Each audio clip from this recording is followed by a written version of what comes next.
Let's get started. Hi, ladies. Older adult services, home delivered meals. I just have a comment I wanted to make before. Sure. For the record. I've heard and had requests from constituents that this public meeting be videotaped. And I asked for last week's agency funding meeting as well as this week's agency funding meeting during this week I requested this to be videotaped. We approved videotaping for all board meetings last summer, and I see this as no exception since the majority of the board is present and that there are requests of over $650,000 of taxpayer money to these agencies. In hindsight, I think we should have taped these last year in the first meeting of this year, but we didn't. But that being said, I requested it. Supervisor Morass denied my request to videotape both last week and this week's meeting. But I have also asked for the agency questionnaire and answers to be posted on the website. And I have yet to have an answer to that or to see this online. So in light of this, I request that we post the questionnaire answers online on the website or add it to the agenda for next week's board meeting if it can't be agreed to now. Is that something we can do, is put the questionnaires on the website? No, so we did not want to treat any agencies differently than any other agencies, and there's been many emails back and forth, and we did not want to cancel this meeting and inconvenience 10 agencies. Yes, of course, any item you want on the agenda, just properly submit it to us, and it shall be done.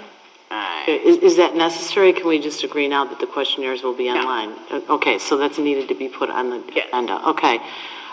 Just as the attorney suggested. Okay, so the other thing that I'm requesting is that the...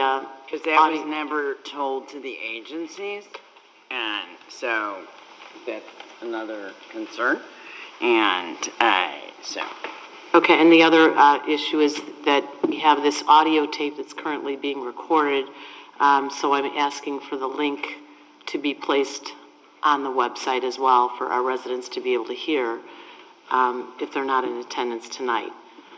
And last, I just would like the meetings to be videotaped in the future. So. All right. So again, I would request that as well. On the agenda. Right. For Thursday. And board packet. And deal with changing how we've done agency funding for 20 years. So, having said all that, ladies. Older adult services, home delivered meals,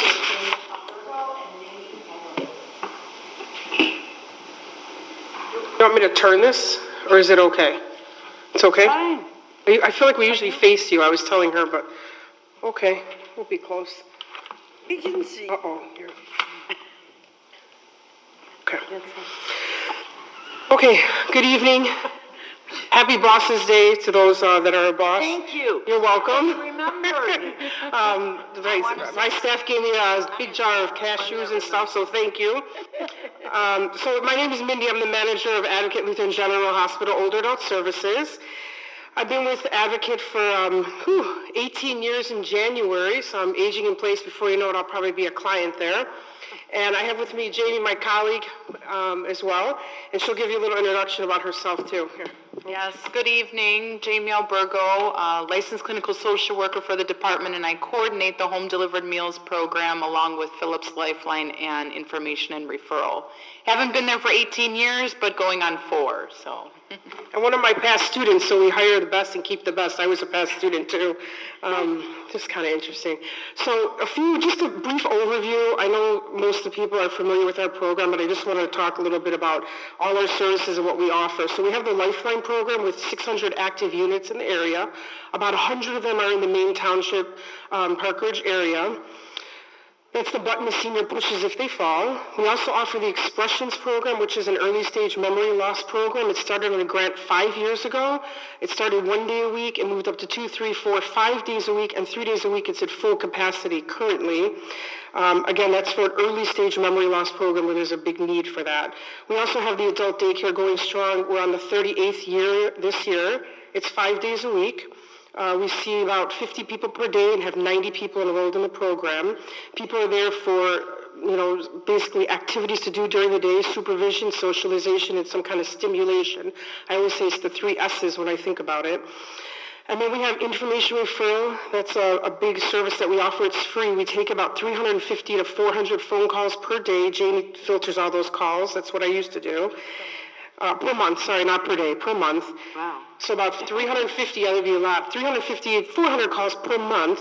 A lot of those calls actually come right back here for different programs that you offer, general assistance, mainstreamers, LIHEAP, the SHIP program, obviously the food pantry. So seniors in the area calling for services, and we refer right back to you, which is really nice. We also offer Senior Advocate. We have 1,500 active members, over 10,000 people enrolled in the program. Senior Advocate's a free membership. They do SHIP, which is the Senior Health Insurance Program, just like you guys do here. And they also help with Medicare and supplemental insurance billing free of charge. And lastly is the Home Delivery Meal Program. Say that last thing again? The Senior Advocate Program. It's 3 certified staff that are SHIP trained as well as Medicare trained, and they help with Medicare billing and supplemental insurance. And that's open to all township, right? Oh, yeah. That's across the street, kind of next to Portillo's, in the strip mall there. They have a little tiny office, free service. When my parents turned 65 and they said, help us with Medicare, I looked at them and said, I have no idea. We do it. You go there, yeah.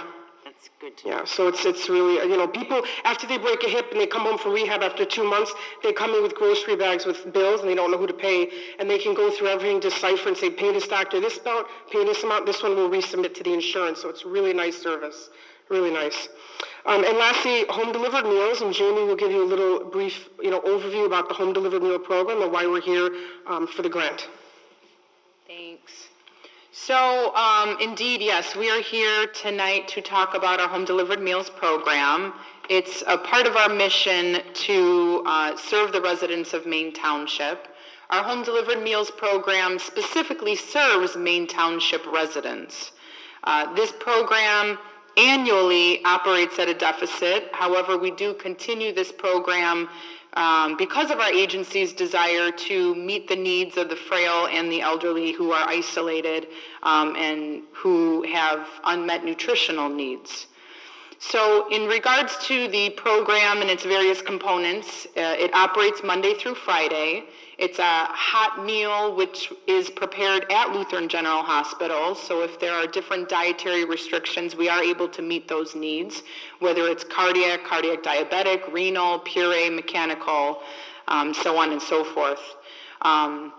The meal consists of several different components. So in the hot tin, which is packaged, would be the main entree, the starch, the vegetable. And then with each meal, hot meal, comes the cold pack. And inside would be the dinner roll, the side salad, the dessert, and the beverage. This is all for $6. We do have a robust group of volunteers. However, some staff, and we have staff actually that come out from Downers Grove who give up their lunch hour to come and deliver these meals. But we really are the eyes and ears of the communities that we serve here in Maine Township. Many, if not the majority of our participants are isolated, or, they have a family member who is not in a nearby community. And so when issues arise with them, we are often the first ones to know about it and to intervene. Prior to enrollment in this program, I myself go into the home and do a comprehensive assessment. My assessment does consist of several different parts, so I do gather all pertinent medical information. I'm inquiring about social supports if there are any, emergency contact information, and then there is a lot of collaboration with the individual's physician. Not only am I getting approval prior to starting this program, making sure it is appropriate for the individual, but once I'm getting that approval, I am then making sure that I'm ordering the correct food, because There have been so many times when a participant will tell me that they have no dietary restrictions and then it comes back cardiac specific. So just a quick story that I want to share with you. Not that long ago, so late summer, late August it was, there was a gentleman in Park Ridge. One of my volunteers went out to deliver a meal, and after several attempts of trying to have contact with him, ringing the doorbell, calling him on the phone and doing a little peer into the front window, which of course was all drawn, it was unsuccessful. So our volunteers know, and even of course staff that go out and assist from time to time, that when you are not successful with delivering a meal, you need to report back immediately to myself or to Mindy. And so this volunteer did, and fortunately in this situation, this gentleman had one emergency contact that he listed when I went out and did the assessment. It was an extended relative that actually works out at O'Hare Airport. So he was able to immediately meet me over there, but he knew that just like myself, I had concerns that when this individual didn't answer, it was alarming. This particular gentleman also has our Phillips Lifeline service, and with that in place, he had a fire department Knox box. So while when I quickly had that conversation with this extended family member to meet me over at the house, I called 911 and got the EMS over there as well. So when Park Ridge Fire Department arrived on scene, they were able to access the home by grabbing the key out of the fire department Knox box. So when they went through the home, they did discover him in his bedroom, pretty much partially dressed, quite disoriented. So immediately they got him over to the hospital and discovered that within the past couple of days, they didn't know exactly when, but he did have a heart attack and was severely dehydrated. So again, we are the eyes and ears for our community residents. We do like to say in so many words that was a win, because if this program wasn't in place, we don't know how that ending would have been for him.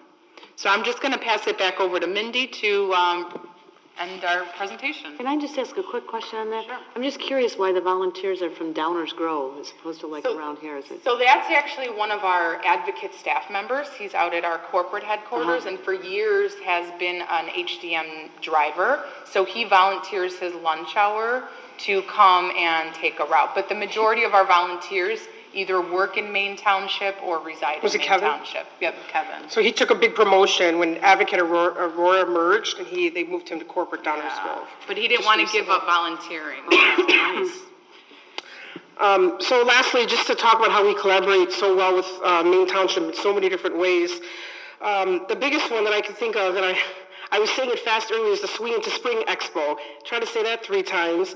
So the senior fair, we've continued to be one of the main sponsors of the Swing into Spring Expo for more than 10 years. I mean, we look back and, after 7 years, we kind of get rid of our files, but it's definitely been more than 10 years that I know. The food pantry is a big one. Every November, we collect food from 90 seniors and their families and bring in bags and carts by bus and take pictures, which is kind of nice.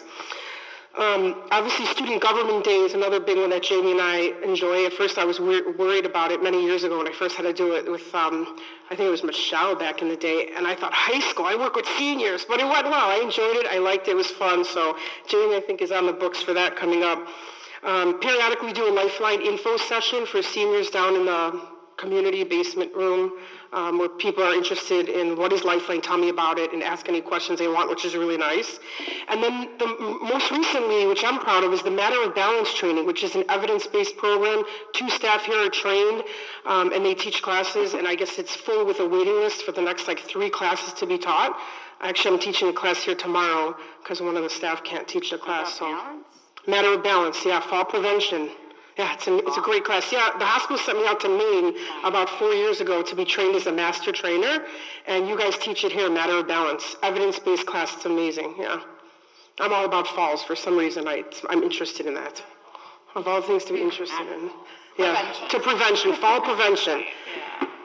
And so thank you for your time and having us here again this year. I think it's over 10, 12 years that we've been doing this. So thank you. You know, first of all, I want to commend you ladies because if you recall, maybe 10 years ago or 8 years ago, I think I gave you a hard time. When? Well, I think I gave the program a hard time because it was funded by Lutheran General, and I couldn't I thought it was. Oh, yeah. And I couldn't understand, why Right. with such a big budget of Lutheran General, and then it's really you guys. That's it. We're our own cost center, we're our own entity. We pay really. rent and everything.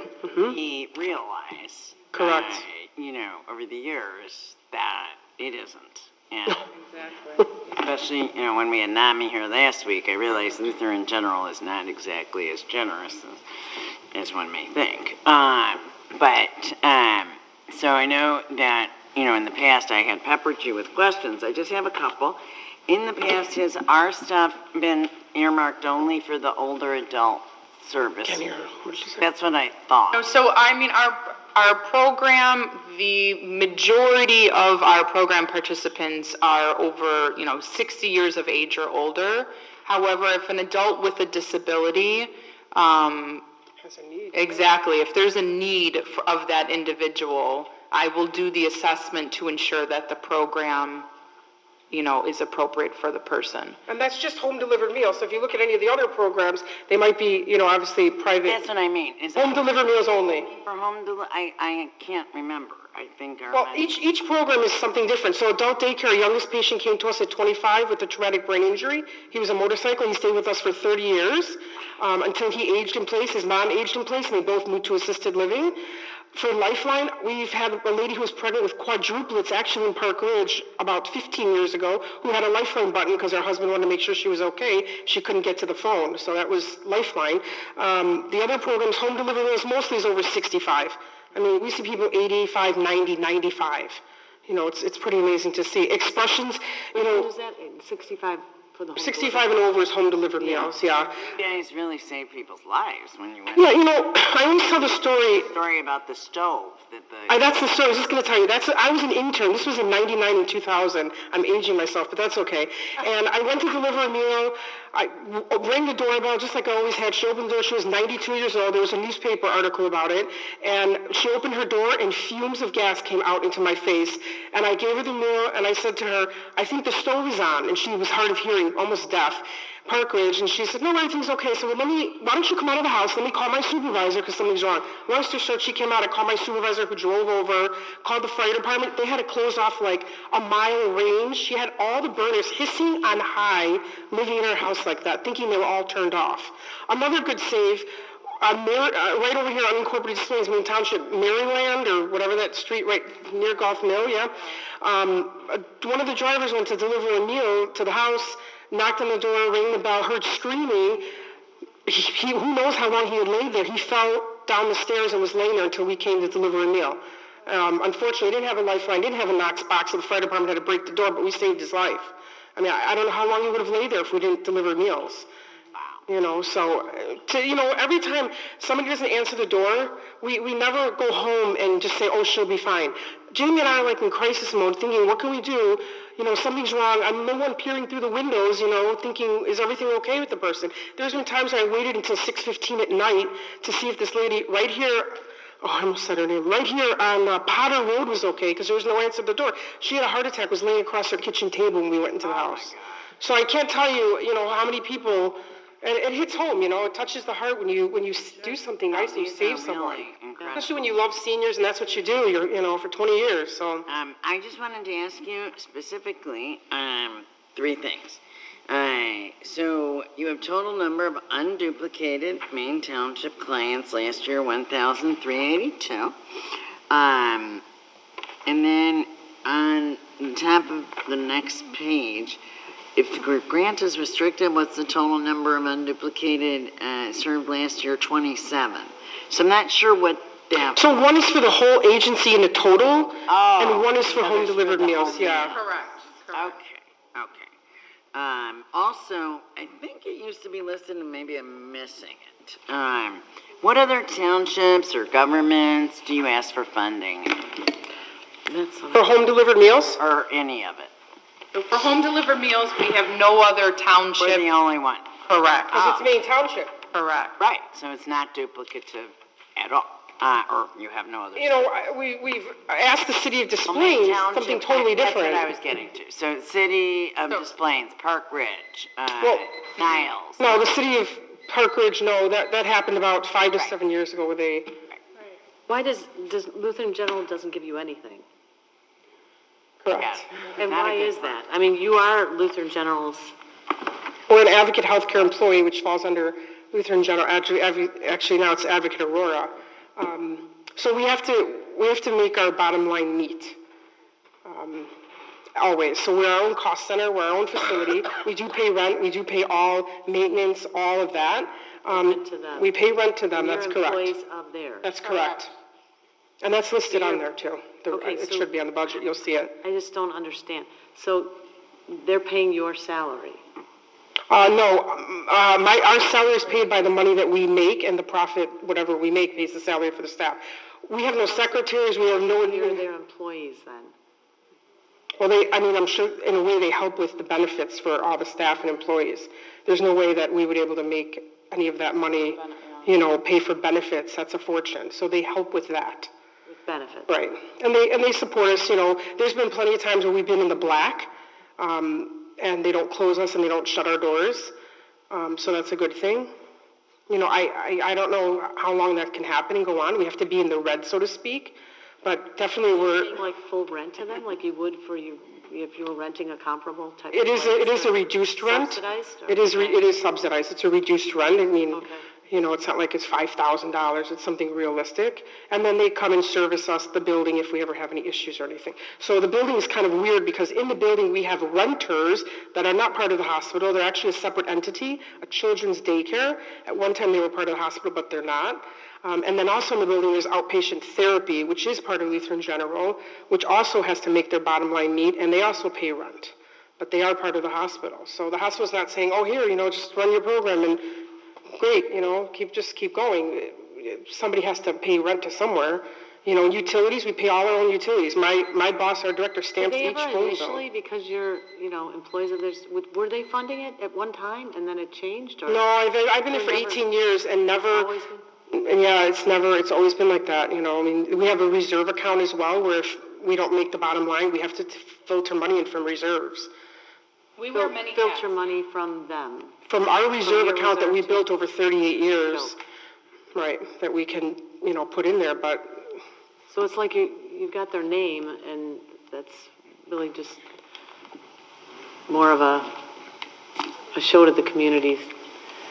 I mean, they help support us in many ways They get credit for putting their too. name, but Yeah. don't do They help support us in ways, like I said, workman's comp, insurance, stuff like that, I'm sure. But the salaries The salaries, paid out. correct. You generate. Correct. So the biggest program is our medical model adult daycare that helps with the salaries. But, we're Which one is it? the medical model adult daycare, that's the leader of the program. It's been there for 38 years. That's the $75 a day. Correct, yeah. What do you think What of all's that? included in that? So there's nursing care, CNA care, incontinency is not an issue, tube feedings, they get a hot lunch, they get a snack, they get activities from 10 to 4. It's a social program for people who need more than just a senior center, and it's operating from 7 to 5:30. And there's a staff of 11 people that operate with 50 people per day. So we have no secretaries, we have no overhead, we have no assistants. It's just, if we write a grant, it's Jim and I doing it. There's nobody that we give it to do anything. It's just us. So is that 75 your actual cost, or what their cost is? That's their cost to the participant. And we have Are contracts you at a with, loss for that, or what's your? it depends on our numbers. So in order for us to do okay, we need to have over 90 participants in the program. 93 would be wonderful. 95 would be great. And what do you I'm at 90. Winter's always hard on us. This week alone, I lost 4 people from falls, illnesses, aneurysms, a broken hip.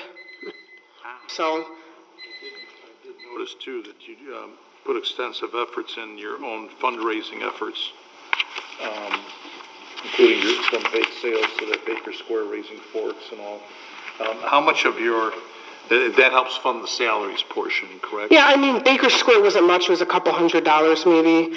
We tried to do a T-shirt sale. That didn't go too well. We do a bake sale every year that's coming up next Friday. The bake sale can bring in $500 to $700, if you could believe that. I think it's more the staff donating money and bringing in baked goods, and the family saying, oh, here's $40, thanks. I don't want to bake, but, so. What's the Advocate Associate Giving campaign? So every year there's an associate giving campaign at the hospital where Advocate prompts people to help on their paycheck and make weekly donations. And every so often they pick one of the departments, there'll be ortho, surgery, older adult services. We would be receiving that So they'll highlight certain programs. out of the whole hospital. Yeah. And one year we were the highlighted program. But we're always included in the associate giving campaign, so to make awareness that, us as associates or fellow associates can donate willingly to our program. Well, God bless you. Thank you. Thank you. Thank Thank you. you for your time. Thank you for your service Really to the appreciate community. Your good work. And nice to see you again. All right. So next we have with Gabriella Hart.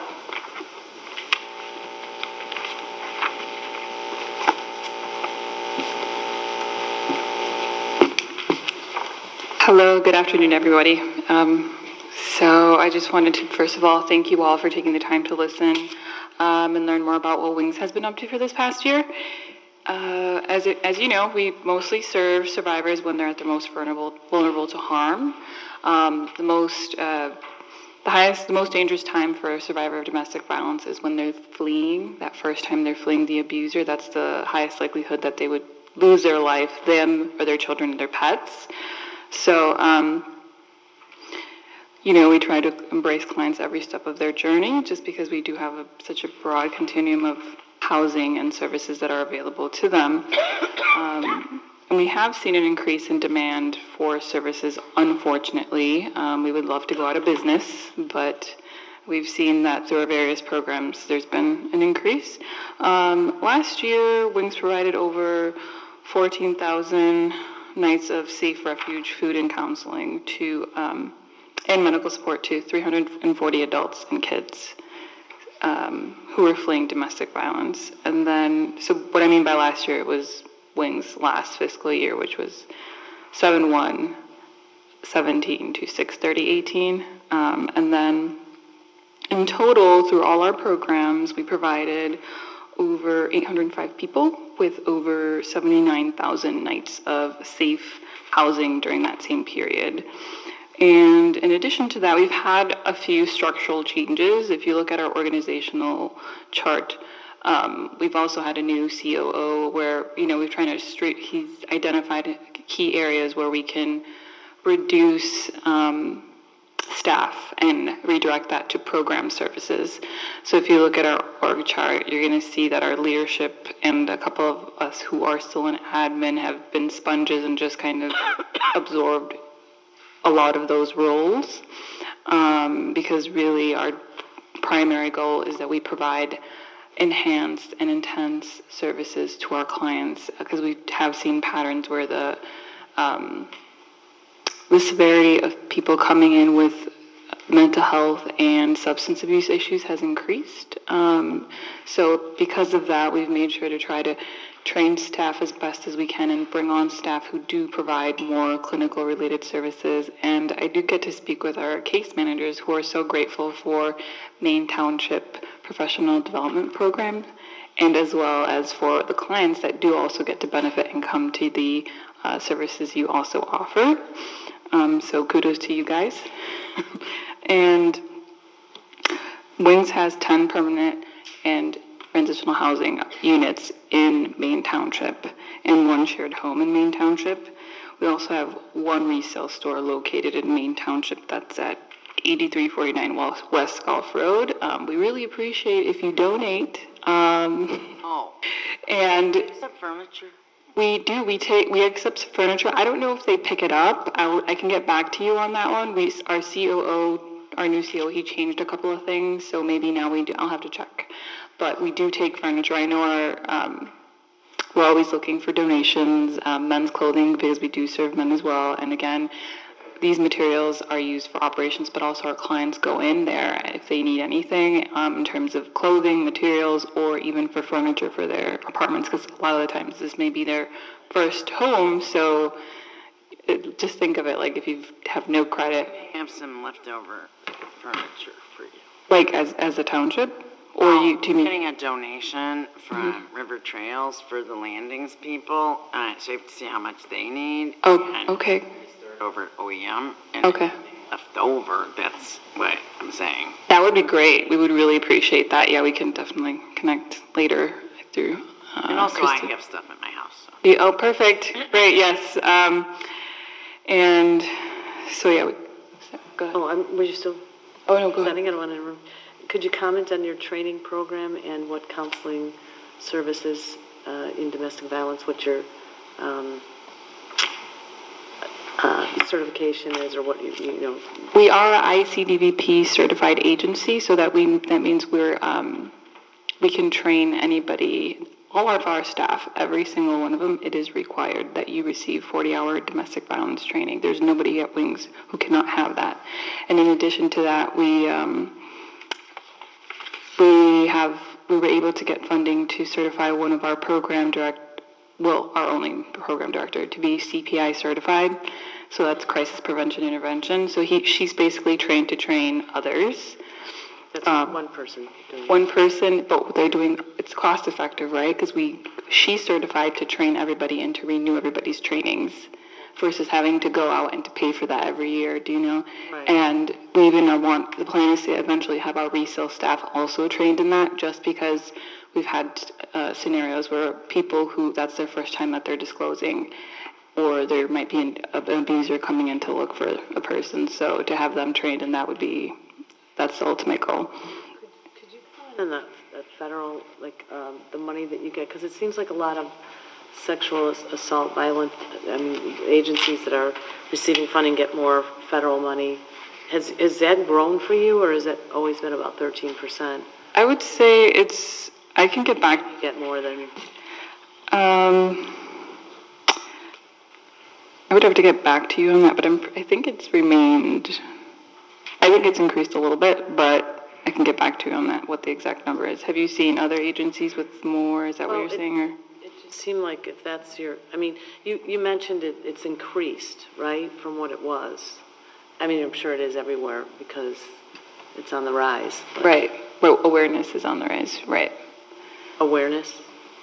Okay. Is that, what are you? Well, the counseling for domestic violence as part of it. I mean, it might have just been more homelessness, and now it's more violence related and sexual assault related. Correct. It's usually bundled together, the federal funding. Like So if you're that going to grows, then the federal funding seems to, would. right, like for example, with HUD, you see that's starting to happen, but they're just starting with pilot programs, so it doesn't necessarily mean everybody's going to get funded. We still haven't seen that funding. At least it's out there. At least they put that RFP out there for. You're right. It's wrapped under homelessness, but now they want to include DV. But let's just say it's the beta stage in that sense.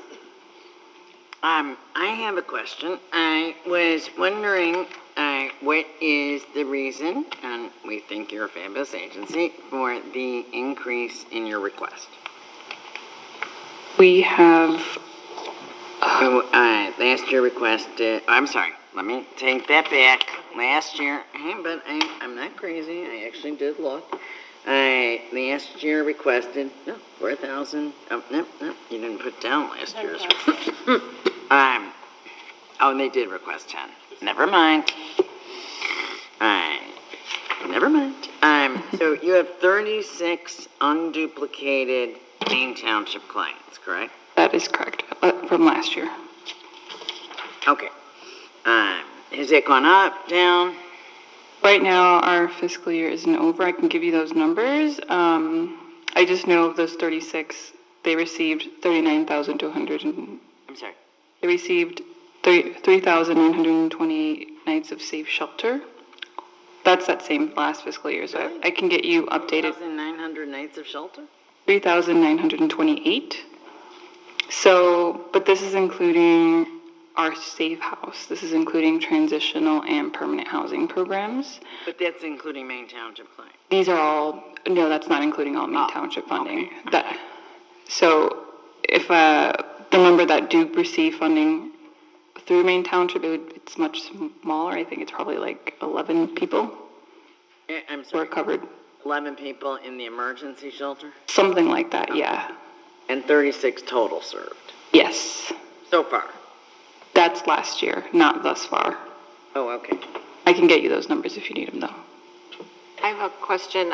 Under contributions, you have individuals for revenue, $715, but I'm not showing that under any type of fundraising. So you can just explain, how are you just reaching out to the community for that, or how is that, where's that income coming from? Can you please, sorry, which page are you? I'm sorry, okay, I'm looking on your budget under revenue for contributions.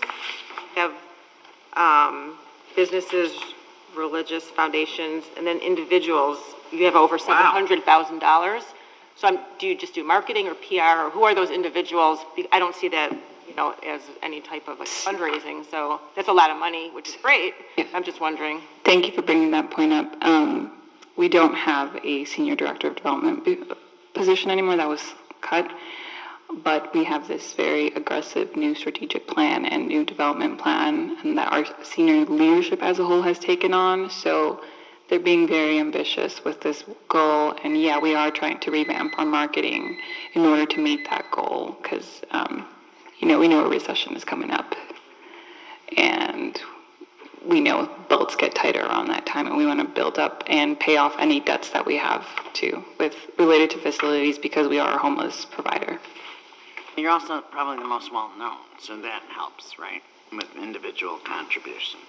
I mean, in terms of domestic violence, I would say you're... Right, but we also eliminated the marketing position, so we're Wow. Yeah, so our senior leadership staff has taken on a lot of that. Some of that, we've all just taken on a piece of it. And speaking of which, I remember last year, I think you had to close your stores. Did all the stores closed, or? No, we still have 3 stores, and we're really excited. I'm containing my excitement, because we're gonna open one in Chicago hopefully next year. It should be operational by February of 2019.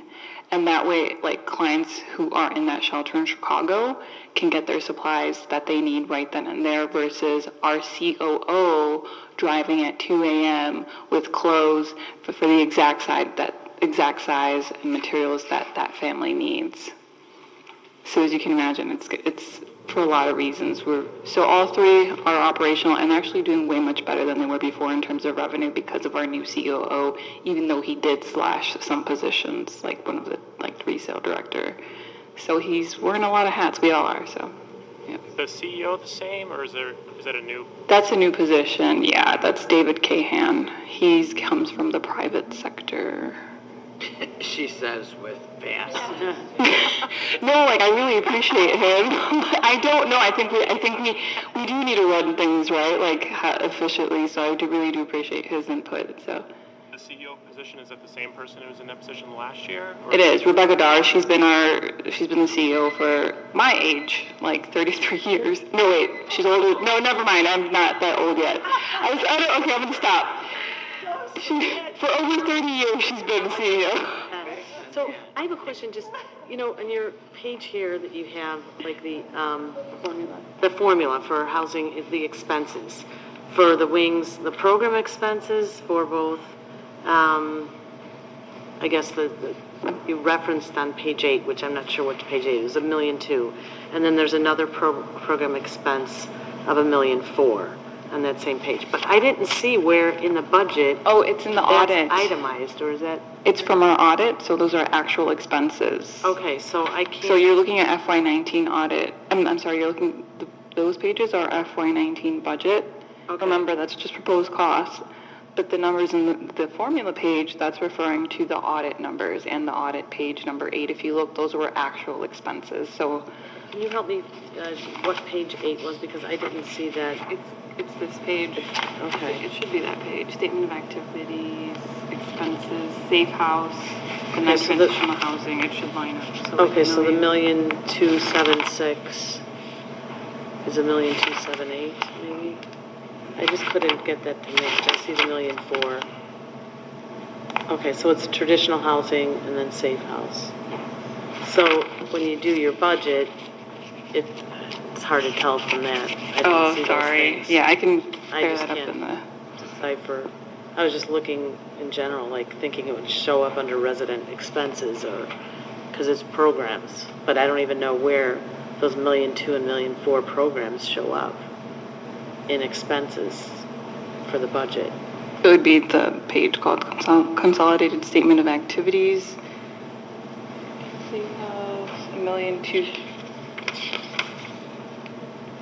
So can I show you? Yeah, on here, where would the 1,200,000 and This is 1,000,004 show up? FY19 budget. I'm sorry. But don't you budget for 1,200,000 and 1,000,004? But we for have to those go by expenses? actual. So if you look here, 1,278,000. And if you go to Safe House, Yeah, I see that. 1,278,000. So we like using actual numbers since we don't know what that's going to look like the next year. Do you know what I mean? Where does safe house and the transitional housing and everything show up in what your budget is for expenses? Oh, It would roughly show up somewhere. The yes, 1,200,000. you're right. Is So, it like, program expenses? It's all bundled up in here, but I can pull out the okay, because Safe that's only House. 200,000. That's why I thought I would just be able to see it easier. Like, is it salaries? Is it, but I can't. I can pull out. Could you break that? Yeah, that would be break helpful. that down. Okay. Thank you. The, That's a great. I was asking about the CEO position is when we look at last year's application, an increase in the CEO salary and a 28% increase in the CAO salary. Is that correct? And if so, what are the average increases for those management positions every year? Can you please let me know which page you're referring to? On the bottom of the first page, last year's application, it's listed as 140, by 26% to 177. What was it the year before? 140,993. 149? If there's a reason why that's so high, or if that's an anomaly. The reason it's so high is we slashed all of our admin. So they took on a lot of like their marketing, So they took on double, triple jobs? like quadruple jobs. Yeah, like our CO, he's doing facility. He's like out there repairing doors and then going on eBay to sell stuff for our resale store. And our CEO, she became our also senior director of development and our marketing person. And she's also managing fundraising events. So yeah, that's why. Their duties expanded then. Their duties expanded because everything else was slashed, like positions were slashed, yeah. Good question. Well, then what I owe you guys is the safe house and transitional budget for 2019 and anything else that I should. I think if you send that to Christina, that would be great. Okay, sounds good. much. Thank you. Thank you so much. Thank you. Oh, and do you mind leaving, Budget. Yeah. do you mind leaving me your business card? Sure. Gabriella, right? I'd have Yes. also a actual, What is your actual position, Gabriella? I didn't see it on here. The grant writer, government relations person, so here. they should give you a raise.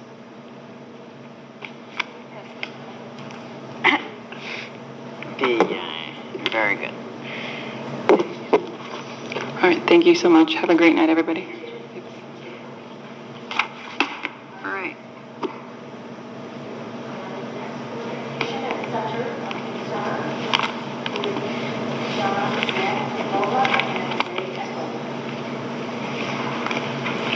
Good evening, everyone.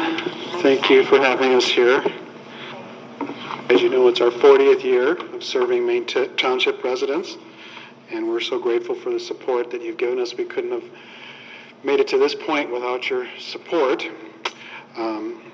Also want to thank you for the proclamation you made recently, and then also you were awarded our Partner of the Decade Award, which was only 2 awards we're giving to organizations. There'll only be 2 of those awards to agencies that have helped us for over a decade, and so you are very deserving.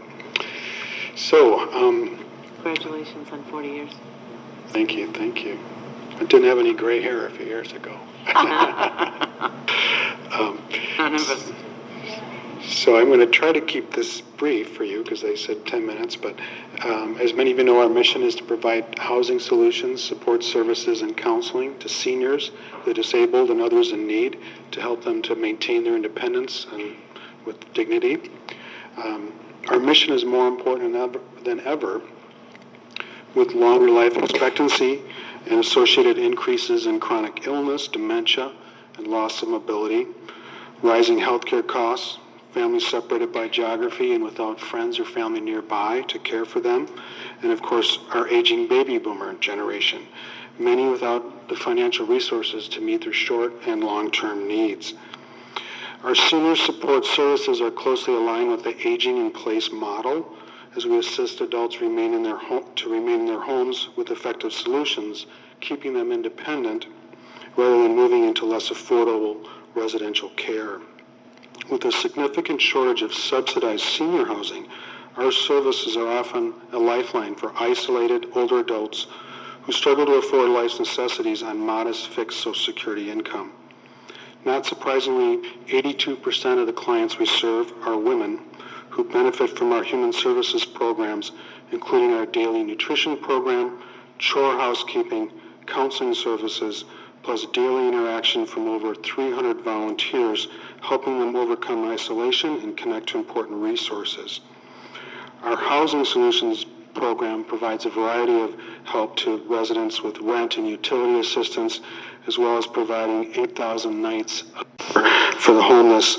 Last year we provided shelter for 35 residents in 24 households and connected them to important services as well as providing life skills training.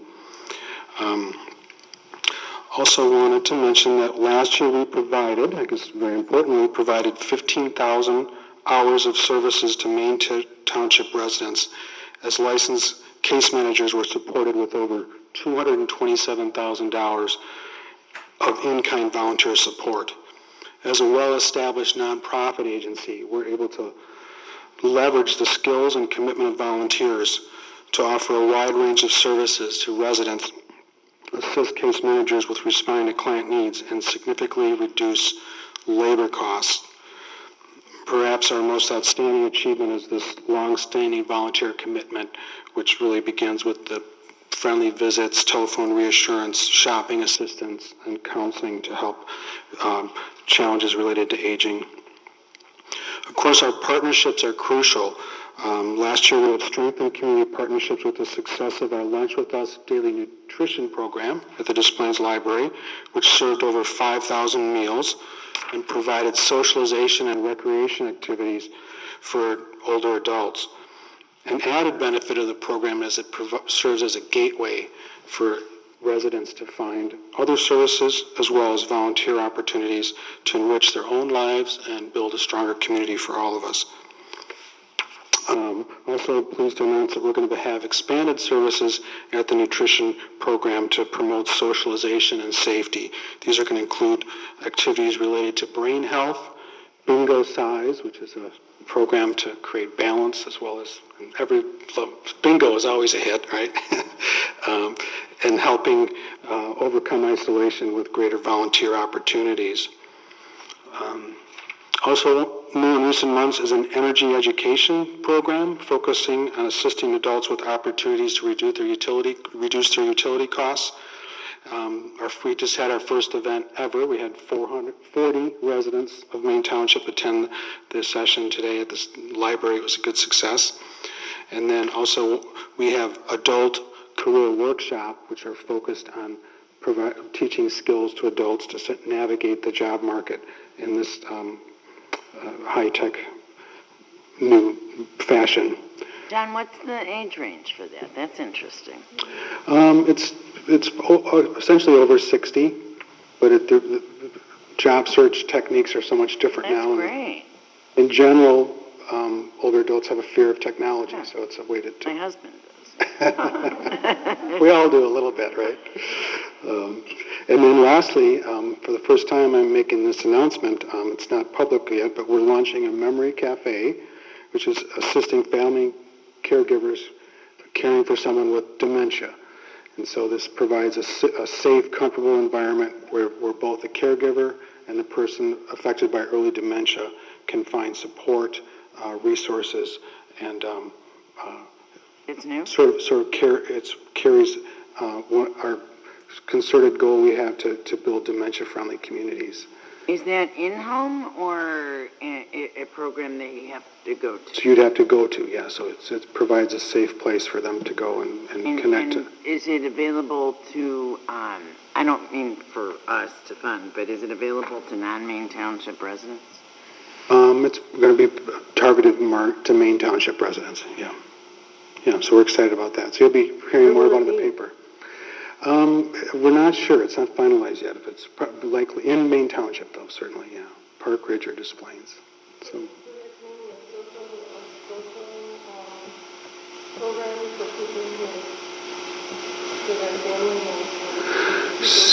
So it's a partnership with North Shore Senior Center. So we'll have community care specialists as well as our case managers providing program content, and it's been successful in many other communities, and so it's a very positive program. Let's see. So just wanted to close by saying your support is vital to the success of our programs, and we're really grateful that you're continuing to partner with us, and we're always looking for new ways to address growing needs in our community. Anything else, Greg?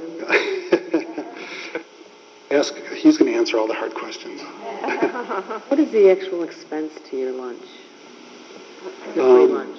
It somewhat operates at a deficit, but there is a cost, I believe, of, there's a suggested donation that we asked of $2. And the cost of each meal, I think, is closer to $7. Is that right? $5. And those are catered meals each day. And it's a wonderful program. Yes, Dave? Yeah, I always have a concern when it comes to the 5 highest full-time salaries. And looking at your report and the reports relative to that have come across us so far this year, yours are extremely, I want to note they're extremely competitive because, of course, the concern is trying to get the benefit directly to the needed person, but also people working full-time need to get paid and need to be able to support themselves. And I find it quite commendable, the schedule that you have. I've been extremely disappointed in a number of the reports that are coming across in front of me when it comes to these salaries. And I know the work you put in personally, so it's commendable. Thank you. I've tried to get raised. I have two questions. Well, first of all, one compliment, one question. So, I think, first of all, you guys really do fantastic, fundraisers. Really great. It's down to a science. There were so many ways to contribute. But my husband was just blown away by the services. We sat next to one of the founders, who had been there for years, and blown away. And he didn't know. And I was asking about, like directly outside Maine Township, Renaissance condos, because we had going through shut in and all that. So, not funded, this is just an open question. Are Center of Concern services, in general, only open to Maine Township? All of our services are in Maine Township, but we do have some, really the lion's share of our government funded programs. Our government funding is the larger Cook County suburban area. Okay. And secondly, did I win anything? I think We're referring to the bid on 70s disco 70 party. things at the silent auction. No, it was very well done, and I really do want to thank you. Well, thank you. Partner of the decade. That was. I think it's a wonderful reflection of our community, all the services and all the volunteer support, and the fact that it's reached 40 years of age. Yeah. And we love the Pinwheel Garden, and I couldn't have said it, better than the Student Government Day when they reached literally the same amount we did. And which is why it's fascinating to watch. wasn't sure if I was getting through to those kids, but I guess I did. You did. I did. Absolutely. Repetition, I got or through the to. team did. I mean, they did. They did the same thing. And so, yeah, congratulations. Thank you. Thank you so much. Alrighty.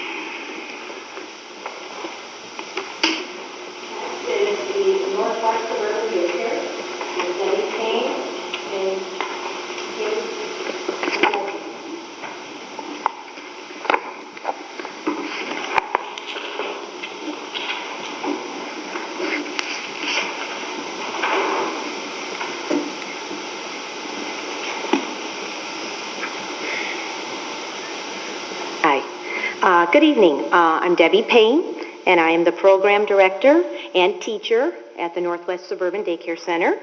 Tonight, I'm here with Kate Uechi, our executive director. And yes, I did say executive director because, as you know, Mary Freeman has officially retired on June 30th of this year. First off, I would like to say thank you to Maine Township for the continued support of our program, and more specifically, all of you for your dedication and the extra time you take to come and listen to our presentations. We are proud that we have maintained a solid partnership with Maine Township for over 40 years. And as you may know, for 20 or more years, we have been a student government day site for the high schoolers. And I do a little presentation to demonstrate the value of Maine Township funding and the impact it has on families' lives. The Northwest Suburban Daycare Center is located in Des Plaines, and it has been providing high-quality, affordable childcare to parents with low income for over 48 years. We care for children 15 months to 5 years. We are open 52 weeks a year, Monday through Friday, 10 hours a day. And we are so fortunate to have the joy of watching these children grow, some taking their first steps when they enter our program, and then leaving as kindergarten-ready graduates.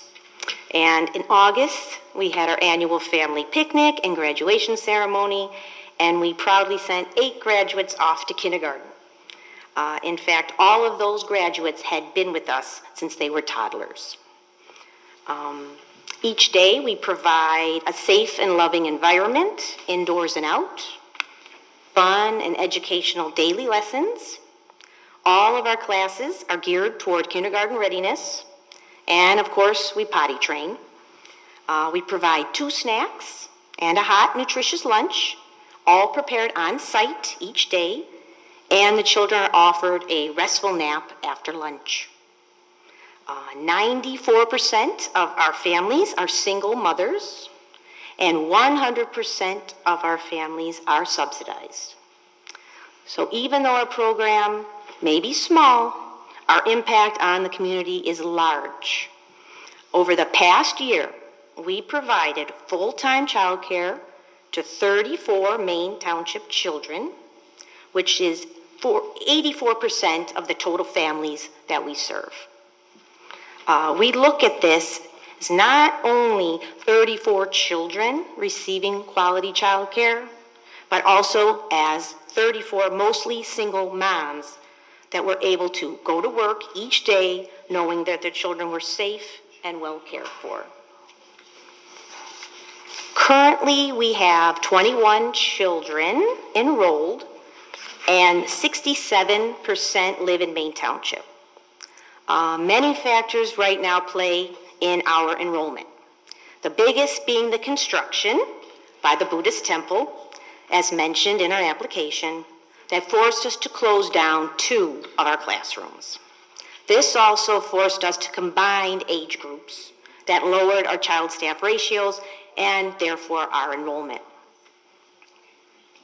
Our parents... How did that come about? The sale, or the Buddhist chain coming in. The First Presbyterian Church had to close their doors. Their membership was just dwindling. So that is who bought the center, or the church. And it's great because they allow us to stay rent-free. Without that, Oh. we wouldn't survive. Oh, And that's okay. why they're such a big It said donor, something too. about the They were listed as a toddler. I was donor. worried about the toddler. Yes, mean, well, the First Presbyterian Church was the donor. Yeah. I After was the sale. wondering why. Yes, That's why. yes, Okay. yeah. that Oh, the explains First it. Presbyterian Church? Yeah, it was like Yes. such a big donated donor. the rent? Donated some proceeds after the sale of the church. Oh, okay, because I was a little Forgot what that was. confused. $141,000. The toddler. And you stay, and it's rent-free. Exactly. And Always that's gonna has continue? been. Oh, yes. Okay. Yes. And the First Presbyterian Church made sure they were not going to sell until they found someone that would let us stay rent-free. So the toddlers are still there, like, We cannot have toddlers 15 months at this time because we don't have the classroom big yeah, enough. that's where I was a little Right, concerned. so we have the 2s up until 5. But you said toddlers. That is what we're licensed for, 15 months to 5 years of age. At this time, we don't have 15 months. They have to be 2 and older. So if they took your space, what, are they gonna? How do we get them back? Right, well, right now, Kate's office is a classroom. They are remodeling and going to allow us to have another class, or another room for Kate's office, and that will open up another classroom. I have a question. When did the construction start or this takeover? It started around June. Okay, so, okay. Oh, because I'm sorry, I didn't mean to interrupt. the major construction. So prior to that happening, were you at capacity? We were always at capacity to our licensing, which is 27 children, Okay. for our contract. Okay, thank you. So, bear with me. The first stage of this is adding new bathrooms in an office area in the fellowship hall that once held our toddler and 2-year-old classrooms. So what you have there now, the 64% of the children who are Maine Township, those are 2 and above, right? Correct. But you used to take 15 months. Correct. All right, who's taking the 15-month people? Or did referrals get given? Did you have to turn people away? Well, we put them on a waiting list. We have a For waiting what? list, yes. For who? Anyone that qualifies, I'm sorry. Our waiting list for our center. Except Because you in can't time, take it. it won't be long. Kate is getting ready, we're getting ready. They are working on the bathrooms, they're almost ready. So Oh. we will be going toward our waiting list soon. So, have you had any applicants at 15 months old? Yes. Okay, how many have you had? Okay, so I think what or Supervisor Rice is saying, where did you refer them in Right. the meantime? Well, we don't specifically say a center. We tend not to give specific referrals. I guess you must have had some people, right? Right. So, On waiting list, and we always tell them we're not sure if it's going to be a long wait or a short wait, because sometimes when we go to the waiting list, people have already found other care. We don't specifically send people to other centers. We do refer them to Accelerate Illinois, which is a quality program that the state runs. And on that website, you can find silver circle or gold circles of quality for other centers. So we try. and when you say this is coming soon, if we, when we give a grant, are we talking within this grant? Yes, we don't, well, we have to wait for DCFS to approve the new toddler area. Right. So once we get the room set up, we cannot bring kids in there until DCFS comes in and approves it. But they should be coming in December, hopefully. Okay, that answered my You question. have on your front page that, one of the questions is, what is the approximate number of Maine Township clients referred to other agencies during the fiscal year? And you put 25. So what are you referring these 25 people to? Oh, various, sorry, sometimes, Maine Township, We make them aware of the services that are available here. Child and Family Connections, CETA, I'm sorry, Northwest Compass, and Self-Help Closet, other, whatever the need arises, and sometimes it's school districts. A quick comment, having visited here with Christina for the site visit, I was very impressed with how creative you're being with the space and using floor to ceiling, every possible combination of space to kind of make do. And I think once everything's all said and done, it's going to look fantastic. The kids are excited when they see the new bathrooms. Can we use it yet? It's almost ready. They'd be excited when they see the monks. I think that's. Oh, no, I mean, once in a blue moon, we might see one on the other end of the building, but they are going to have a wall, and there will not be any interaction. I think that was DCFS regulation also. Has to be. Yeah. So you're funding. Very true. You had requested 42,000 in 2017, 50,000 in 18, and now you're requesting. So there was the allocation. 55,000. I'm looking at grants. The 2018 grant request was 50. Yeah, the allocation was 42, right? Then the request was 50. Now it's 55. So it's going up 5,000 as a request, but you're serving 21 as opposed to what was last year, 34 in total. That is actually a good question. Well, I mean, we anticipate to have our numbers up once the toddler room gets opened. But you can't have more than 27 in total by license. No, I think they're saying they can't all. No, by license, Right. you're not licensed for more than 27. Our contract, I said it wrong. I misspoke. I'm sorry? It's the contract. I'm sorry, the contract with the state really kind of dictates, I guess, the amount of. So is it for the 34 or the 27, the contract? Right now, the contract 27, we have to justify the numbers on the contract for the state, and it's done by age groups, and so right now, we max out at 27. So when you get the toddlers back, then you get that additional $7? Right. Hopefully, it depends what the room gets licensed for, because it is a smaller area. So it's room based on the size. Okay. Well, our enrollment's based on the size of the room, the contract, and just logistics, because DCFS has certain regulations we have to. Right, but I think the main question is you are asking for increased funding with reduced clients. Right. So we need some type of justification. And it cannot go to capital fund. So, Right. We're very interested in this toddler because, in my experience, that is a huge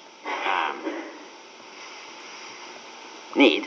Not me personally, I'm 61. I don't have a toddler.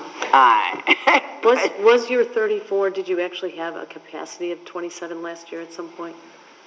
A full capacity, or was it 34? Because I think that means people are coming and going, right? Right. Did you ever get to 27? I think we did. Or were you? I'd have to check. Yeah. Because we were closing rooms Right. part of last fiscal year. We were being forced to close. Is the December timeline, and I really mean no disrespect, is that wishful thinking, or is that a hard, in the contract with the contractor? I would say it's pretty, well, our DCFS license is up, we're due for relicensing in December. Okay. So I've already spoken to our licensing rep. I'm trying to make it easy for her that she comes out one time. Right. License the center and license that room. So, and she's waiting. She's been very kind to us. She's like, give me a call by November 1st and let me know. How many people are on the toddler waiting list? I think there's 3.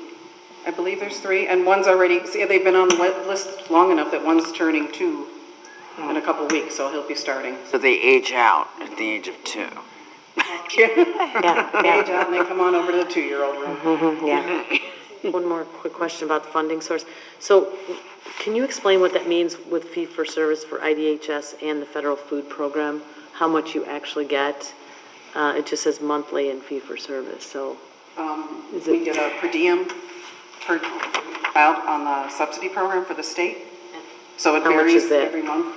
Oh, It just varies. It depends on attendance, it depends on number of days we're open, and the same thing with the food. like a percentage or? No, it's just of the based on how actual many cost? days the attendance. So if we're open 20 days or 22 days, it just depends, it varies. And also tuition changes for the parents if they, get a better job or. I mean, like what percentage is actually covered then by the federal I think it's and like, IDHS? 58% it comes from federal, or no, 7% comes from the federal food program. It doesn't say anything here, that's why there's no percentage broken out or whatever. On the 7%, one question that does have the percentages. maybe I'm at the wrong, I'm on 14 and it just, oh, okay, I see, over there, the federal food, okay. So that's the food, and then the IDHS is? About 58% of our funding. Is 58, the state. Okay, I got you on that. And one last question about that. I'm just curious, why are the subsidies so different between Maine Township, Resident, Elk Grove, and Des Plaines? Is that because we're funding you differently? Well, we get significantly more funding from Maine Township than we do from Elk Grove and the city of Des Plaines. So we base it on the number of kids. Okay, so you base it on? Yeah, the number of children that we had enrolled and then. And what we give to you? Correct. Okay, so that lowers their cost. You're subsidizing more for the individual based on what we contribute to you as Maine Township versus, Right. because I noticed the city of Des Plaines doesn't give much, that is like, as Right, much as we do, so right. that's why, right? And Okay. Elk Grove Township. Okay, so that's a direct benefit. What is, and that's my last question, the highest capacity in the years we have funded? Like, if you remember. Because I seem to remember that we had more. Is that true, Rich? You guys were the only place that does this for us. Right. And I seem to remember one application of 54. And that may be before you had Right. got sold out. Over the past few years, we had. Last year, 44? In Maine Township. Not crazy. And Oh, no, honestly, we've lost, we had a teacher shortage at one point, so a classroom was closed because of that. And then this past year has been, the construction has lowered it even more. So we're hoping, I don't know if we'll ever be able to get up to the, did you say 54? I've been here Maybe, since but that's 2001. That's unduplicated. That was right. At 40 in Maine Township. How many employees do you have altogether? 7, and how many are teachers of that? 5. So do you receive $2,000 from the Parkridge Community Fund? Yes, Is there they've always funded us. Even, we don't have a lot of Parkridge families. We do now. And I'm sorry, I know I had said last question, but I don't know, I might have interrupted myself, and I apologize. What is accounting for the increase in the request, given the decrease? Because the clients are not going to go above 30. I mean, if you have 3 on the waiting list and you have 27, they're not going to go above 30, right? For at least this coming fiscal year. Right. I was just curious if. And I guess it's just really wishful thinking that we were going to get our rooms back and that our expenses, not just wishful thinking that our expenses would be up, but that we would anticipate our expenses to be up because we would be serving more. We had known with the writing, at the time of the writing, I was told the end of August the construction would be done. And like you said, is it That's why I was installed? asking, wishful thinking versus reality. So right now, it's really dependent on DCFS. Hopefully by December that they'll come in and. Well, is it dependent on DCFS or is the Well, yeah, the building contractor- done? The contractor, no, it's not completely done, we're close, and then DCFS. Okay. Well, I appreciate your guys' honesty, and you have been a long-time partner, so. Thank you. Thank you.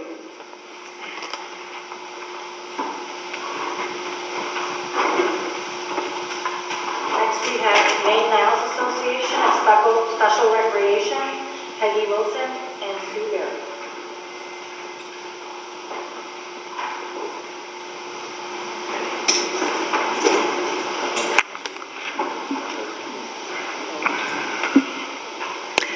Hello, I'm Peggy Wilson, the Development Officer at Maine Now Special Rec, and I'm here with Suzanne, or Sue Bear, who's the executive director.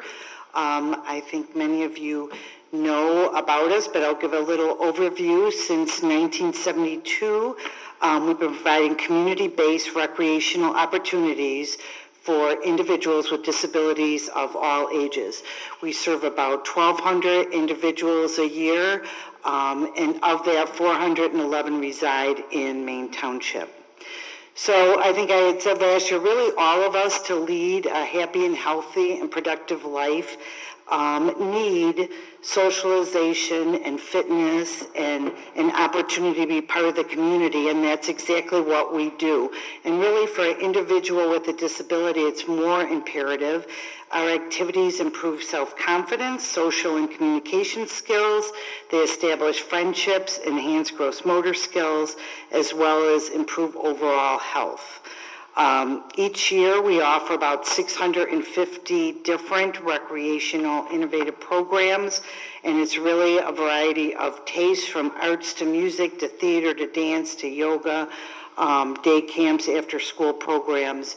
And we try to model, we are an extension of 6 park districts in 1 village, and we do try to model our programs after the park districts, so folks in the community with disabilities and non-disabilities have the same type of programs.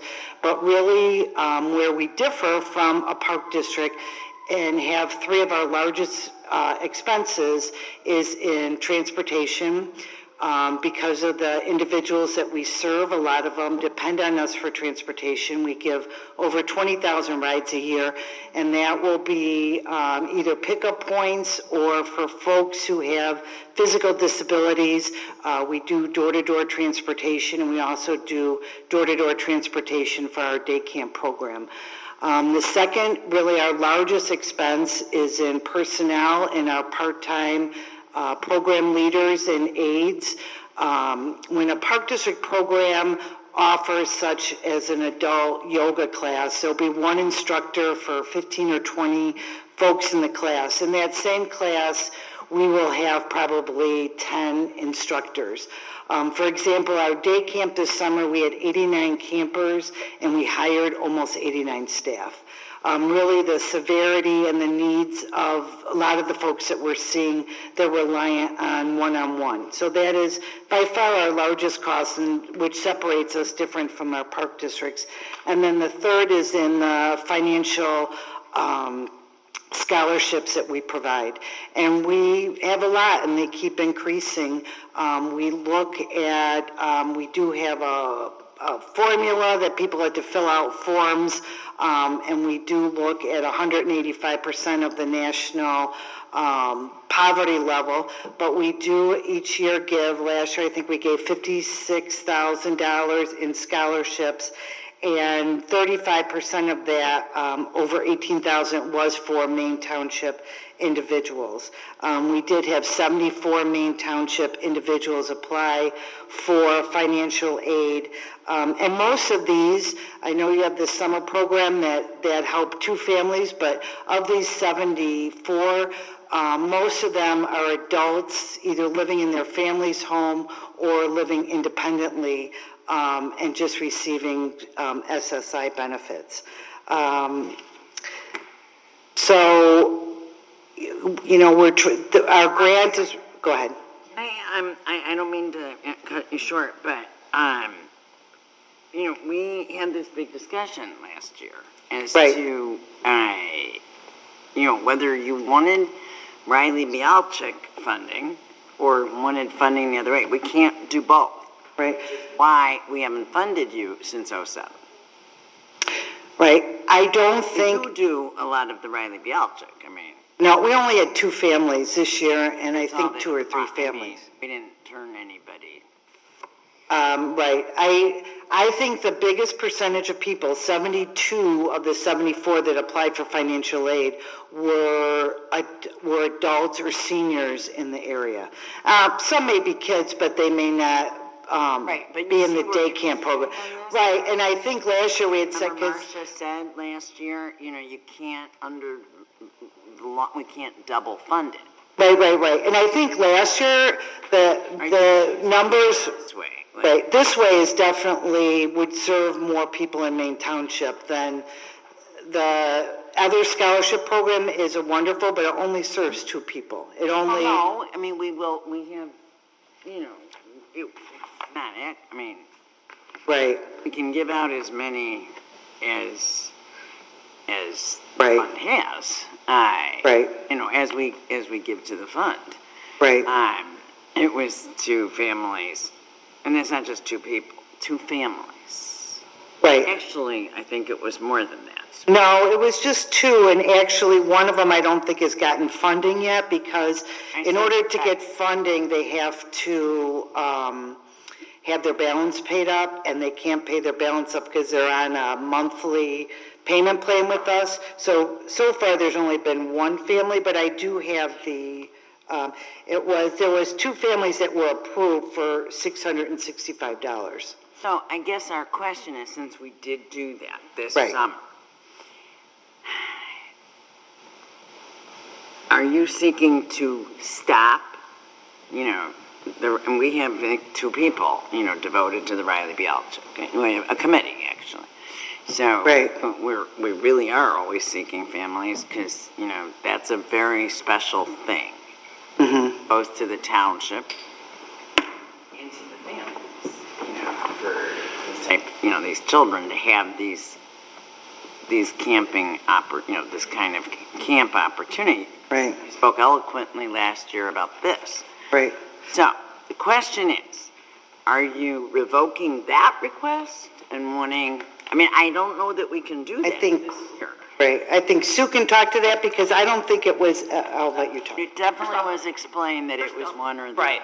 And first off, I appreciate the opportunity to speak to you tonight. I had a commitment last year and I missed it.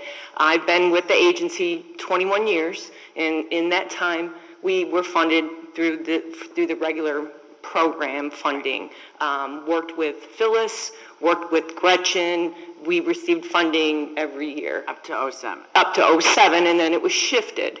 And in my opinion, and seeing how this is somewhat historically now, these last few years, I think that the way we were funded previously, we can reach out to more families, and that will be a better benefit. So yes, tonight, I'm not looking to be not to be funded from both areas. Totally get that. No, we would like to go back to the original funding formula resource that we had experienced for all those years. You're thinking to go back to funding essentially seniors rather than kids? No, both. Families. Both. We'd like to reach out all of the Maine Township residents. We would like to have the opportunity to serve them all. We have participants who range in age from 2 to 92. So I'm saying I don't want to get your hopes up that we can actually do this. Totally understood. Here, since you know, I get it. The check on my desk. No. Family number 2. We understand that. We just want an opportunity tonight to present and talk about Maine Nile Special Rec, because that's always an awesome opportunity. I love it. Always an opportunity. So we get it. We just wanted another chance tonight to. No, I appreciate it. I just didn't want you to be disappointed. No. Oh, no. We are very much a realist, so we understand that. But again, it was just an opportunity to come before this board to. I am sort of disappointed. So this Riley Bialchik, which really was quite popular. I mean, it's been in existence from 07 till now. So that's a lot of years. I agree. It was before that. Right, because she died. Right. But I mean, formally switching the funding. And I think that the thought process was when we switched that, boy, this was will really benefit. At one point, like 10 families. One point, we had 7. You know why you guys have? I'm on the committee actually for Right, that program. right. So do you know why we haven't received more applicants from you? I'm just curious. No, we refer all of the families who apply for financial aid with us to Niles Township and Chieftain. Okay. I don't. And maybe, here's a key component, maybe we have put more of the onus back on the families, which is fine. Okay. As opposed to a Maine Township resident of whatever age coming to our office, filling out the scholarship forms. I review each one personally, and then I say, this is fine, you qualify. Boom. And there's not that extra step, and the onus has been put more on the family, and maybe that's part of the reason. Well, but we really do help them. I don't think it's a huge onus, you know. Oh, no, I'm not saying, no, the I onus, know what you're saying. you know what I'm saying Take it from out. the family. I'm sorry, you, So, 25% of your funding comes from the park district inclusion staff. Which park districts are those? they're all 7 of our, there's 6 park districts and 1 village. 6 plus 1 village? Correct. What is village of? That's Village of Lincolnwood, Skokie Park District, Morton Grove, Niles, Gulf, Maine, Park Ridge, and Des Plaines. And can you, do not see, I mean, I see that as their mission to accommodate the disabilities. Oh, and if they can't do that themselves, why they wouldn't, you know, that seems like to fall under their direct responsibility as park district. Sure. You were speaking about inclusion. What we're asking funding for is scholarships for the families to reduce the cost. Now you switched it, I thought, not from scholarships. No, this request is for scholarships. She just asked me about inclusion. Well, no, she's asking because in the past we thought, rightfully so, that the park district should bear some, or a lot of funding, the general funding. I totally understand, and they do in the sense. We're very comfortable with the Riley Bialczyk because it's a special thing. Sure. That the park district cannot do, right? Well, and I think an important aspect of this is that the park district does help subsidize our programs. In our program cost, our programs are subsidized anywhere from 35% to 50%. Our day camps are subsidized at a 50% level, and that is funding from the park districts. So in essence, I would say that they are carrying a good portion of the burden. And I apologize, I thought you were speaking about inclusion, so. Well, it's because I read it off inclusion, Okay. so it is 25%, but I mean, that's for your full funding, not just inclusion. Correct. Yeah, it's just a little confusing. Well, again, just to surmise, just the opportunity to talk about our agency, to seek $5,000 in scholarship funding, or anything that we could receive for scholarships, and just the opportunity to revisit it. That was the intent tonight. And again, we appreciate your time. I know you have a lot of agencies. I just really want to make this clear. So from here on in, you want to, because we're not going to see you again until next year, you want to not do Riley Bialczyk? Correct. If we have to choose, I would rather go here as a new agency. Correct. Okay. All right. Thank you so much. I appreciate your complete and utter honesty on this. Yes. Dana brought it up, and I absolutely forgotten that whole conversation. Perfect. Okay. Oh, thank you very much. Thank you. Thank you. Thank you. I mean, I didn't know. Our next organization is Fish with Jerry Kenny and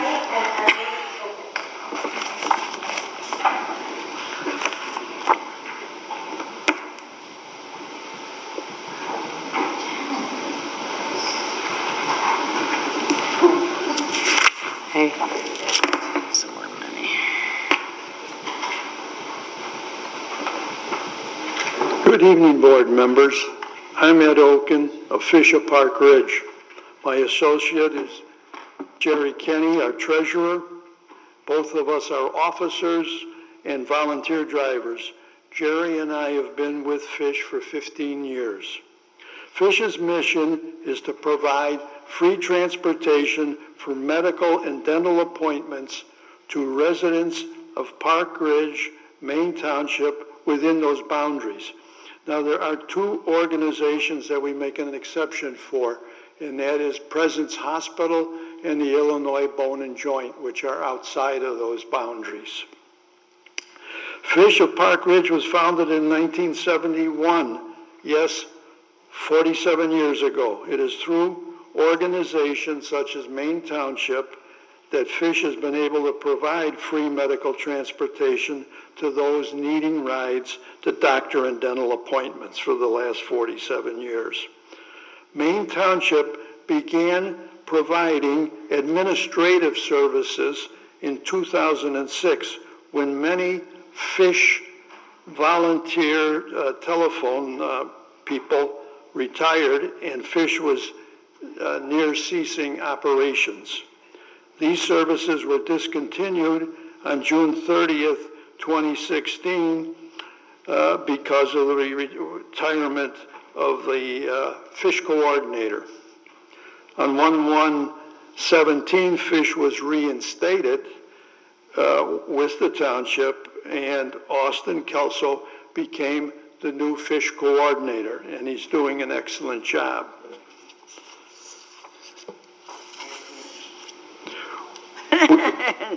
What's that? I said, as usual. Yeah.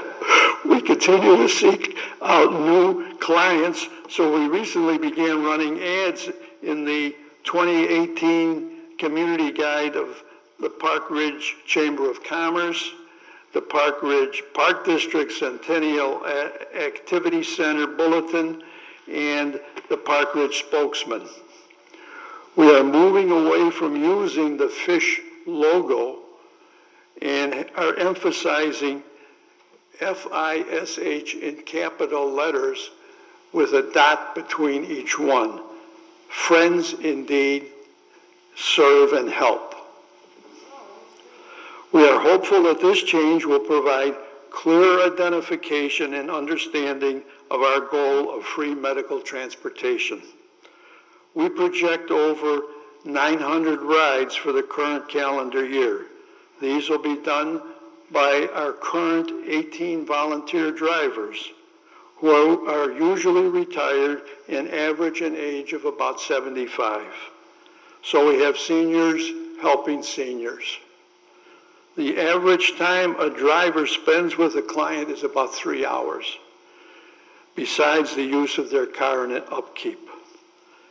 Fish is a true not-for-profit charity like charities of old. It is an all-giving group with no salary overhead. All the monetary and administrative help we receive from the township goes directly to our clients. Except we do have a gas card subsidy program for our drivers who perform 6 or more rides in a month, giving them a gas card for $20 or $30, depending on the number of rides. We're grateful for all the help we receive because we could not exist without it. Ed, you are literally my all-time favorite. Although I think I said that to Miracle House too, but no, you're... Any questions? I do. Yes. I want to ask you, you took all of our advice about marketing. Yes. Did it all. So why do you keep asking for less money? Why won't you take more money from us? Well, it was felt that we had this financial troubles in the last couple of years, and we thought we got back up to speed, and we cut back a little bit to recognize that we were kind of reaching our goal. Wow. I know that's unusual. Whoever doesn't ask for more money. To begin with. Because you're a true charity. You're That's the right. best, the absolute best model of any, and really should. What is that, Jerry? Excuse me. We've also been, gotten grants or subsidies from Park Ridge Community Fund. Oh, good. Community Fund, Park Ridge Community Fund, and the Des Plaines Community Services. Oh, good, good. I will swing it at your office every day. Agencies from still asking for more, so. Right. This is, And like they say, because you're a true charity. Yes. yeah, no, this is, No, we get zero. It all goes to the client. We talked about it last year, but you got that 20th Century Club $5,000, but that was just the 1 year, right? That was a one-year shot. You're not necessarily expecting anything. We'll never get that again. Yeah, that was a luck. Windfall. Yeah. A one deal. A lucky deal.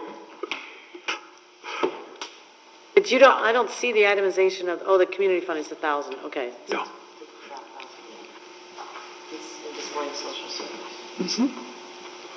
The donations of 1,500, is that just individual donations? Yes. Because we do ask, as you know, we don't ask, but a lot of clients say, gee, I'd like to give something, so it comes through that. Well, folks, thank you. Thank you very much. Thanks. Very nice to see you. Thank you. Thank you. Yeah, go ahead, Jerry. Besides reducing our main request is we need help in getting more riders. If any of you or your departments can help us, because our ridership is down. Oh, absolutely. Yeah, we're down to 18, we were 22. So you need referrals? Recently, and This is also the ridership, both volunteers and the riders. Yeah.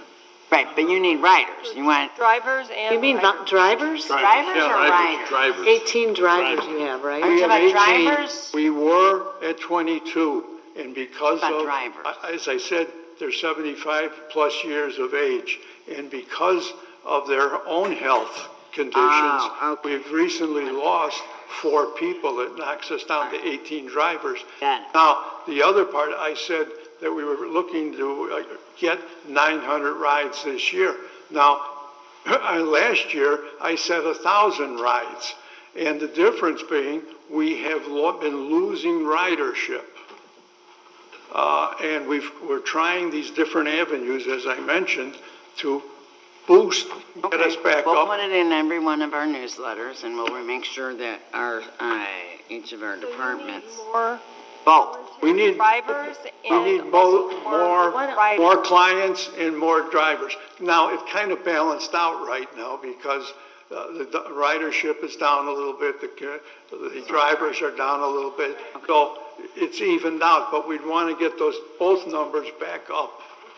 Laura, do we have any idea of because I know we pay for cabs, and are some of those people going to medical visits? Well, yeah, and so main lines, maybe you know, lines? is $5, these coupons for main lines, and yes, they go to doctor's visits. So, I mean, instead of the reimbursement there, they could be going to. That is, under GA, and so, it's a different, but that's a good point. I'll check the difference because they're not, fish isn't limited to doctors, right?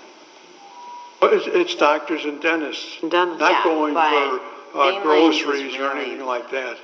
Main lines is a little more restricted than fish, I believe. Just because of some of the requirements. I could be wrong. And actually, interestingly enough, main lines has been down too. I don't know if people are aging out. 10,000 people a day are retiring. Yeah. If we could be giving your card to the main lines people, in lieu of. That's actually a great idea. Do you have cards? Yes, we do. Okay. Oh, yeah. Can you bring us? No, I mean like a bunch of cards. Like, I don't want to raise your cost, but we're going to fund we've got them. So, can you bring us a bunch of cards, and I'll put them up at the front counter, and actually I think Susan's idea of giving them to mainlines drivers and riders is a good idea. Because some of the areas might, not cross either. So, yeah. And then seniors can give it out. But when you say your exceptions are Illinois Bone and Joint and then Presence, do you mean the hospital, Resurrection? Yes. Okay. So those are the 2 places. I was going to still suggest if you're more than welcome to come to one of the senior luncheons that we have at Chateau Ritz, and you could give like a 5-10 minute presentation. Maybe we could find some more volunteers for you to drive. Yeah. Yeah, very good idea. I will contact. Be my guest. Okay. Thank you for your service. Thank you very much for all you do. Thank you so much. Always a pleasure. We're going to do our 15-minute break. Mark, do you mind? All right. There's goodies in the back. And then we'll get started with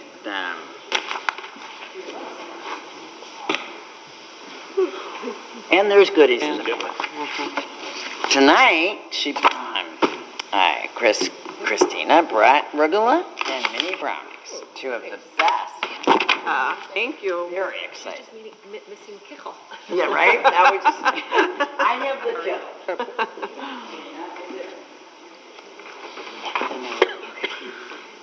Yeah, I'm gonna, what I've learned. It is so great. It's changed my life. Sorry, Dave. It just happens. That's the best part. Didn't I show you? Yeah, but I forgot it wasn't an iPad. No. Because you can take the notes and convert it. I got 50 yellow pens. And if it's 6, my email, there's an email I can send it to me. It says start up The and only reason I didn't do it is it's like a lot of those things you buy on Facebook, it comes with the no return address in China at first. And they were so popular with students. It was out. Oh, yeah. Even though I don't really use it on the Pro.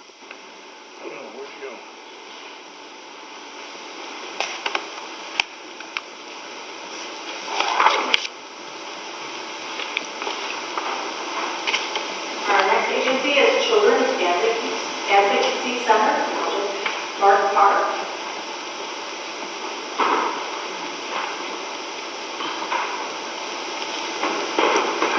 Thank you, everyone, and my name is Mark Parr. I'm the Executive Director of the Children's Advocacy Center of North and Northwest Cook County.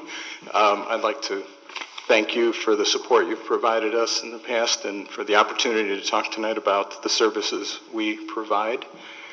The center's now entering our 30th year, and our mission is really to alleviate trauma and provide the kind of support and healing that children need after they have experienced sexual abuse, severe physical abuse, or perhaps been exposed to domestic violence or other crimes. We work as part of a multidisciplinary team effort with representatives of the police departments from North and Northwest Cook County, the Department of Children and Family Services, and the Cook County State's Attorney's Office. So if a child is reported as a possible victim of abuse or witness to a crime, we're typically contacted by either the police or DCFS, and we begin the process of coordinating a time for the child to come to the center to be interviewed by somebody who has expertise in the area of talking with children about these kinds of traumatic events and doing it in such a way that it's both legally defensible and sensitive to the needs of the child. So last year, for instance, we interviewed over 500 children from the north and northwest suburbs who had been identified as, again, possible victims of abuse. Our services don't end at the time of those interviews. That's a significant piece of the work that we do, but beyond that, we provide advocacy services for the child and his or her family. For us, that means someone who helps identify both the strengths that the family has, but also any needs that we can help them address. We can link them with a variety of community-based services. Should the case go into the criminal justice system, our advocates would accompany families to any and all court hearings so that they always have a supportive person with them through what can be a very frightening and intimidating experience. We link them with experts in the medical field who can provide the kinds of care for children who may have experienced abuse, again, both to diagnose any issues that may need to be treated as a result of the abuse and also to identify any evidence that may help support the case should it proceed into the court system.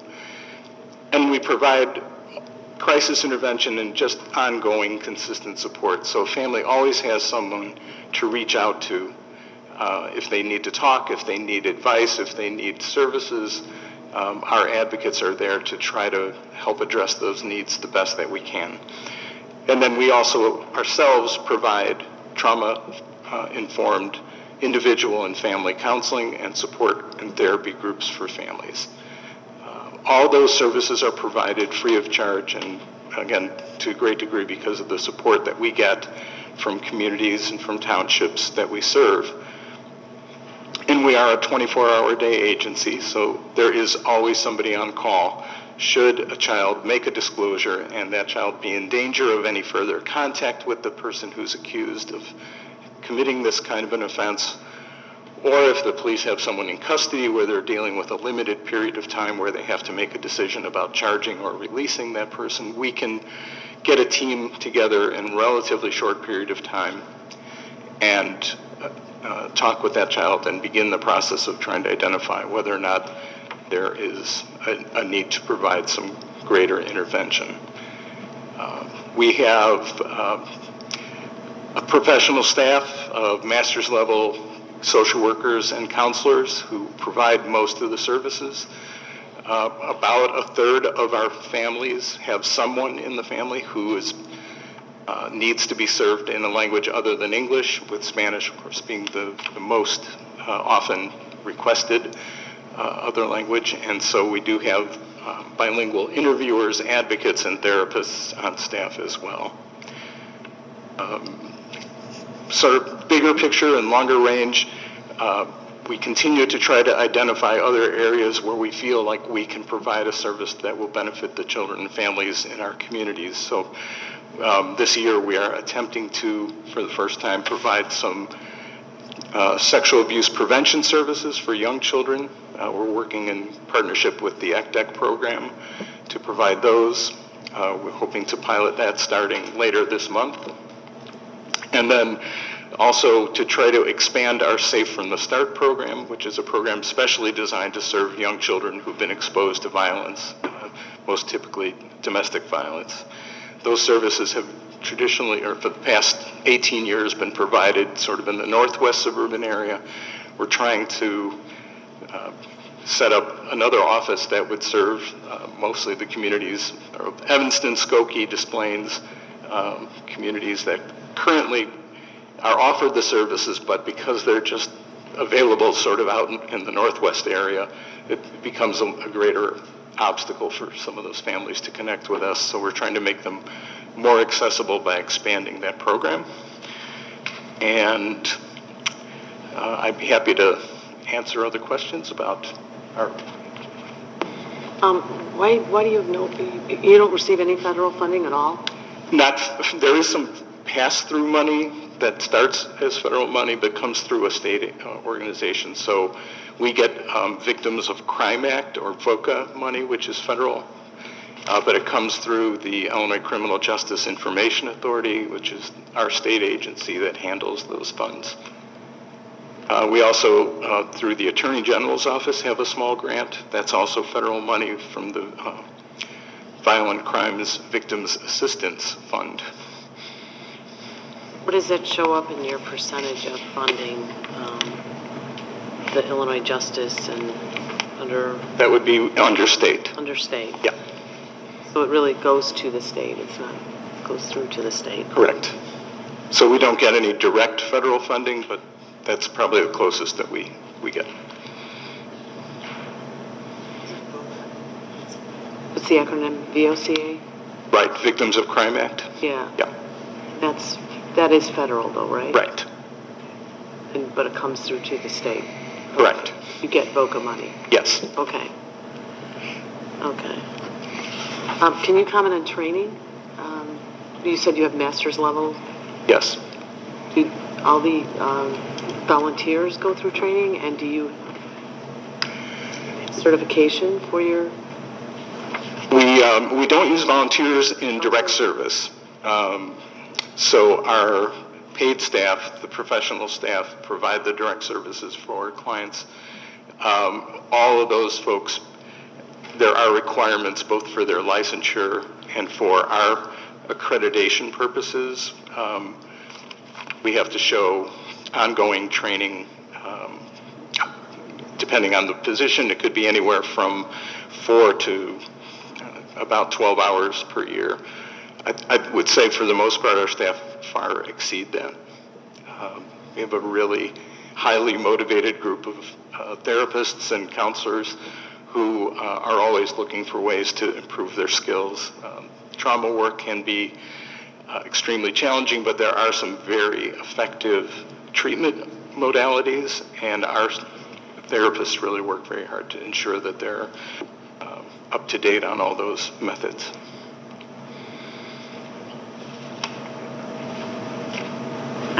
Well, I'm totally familiar with Yes. and was actually on that grant back in my state's attorney days. I have one question. I mean, you guys are fantastic.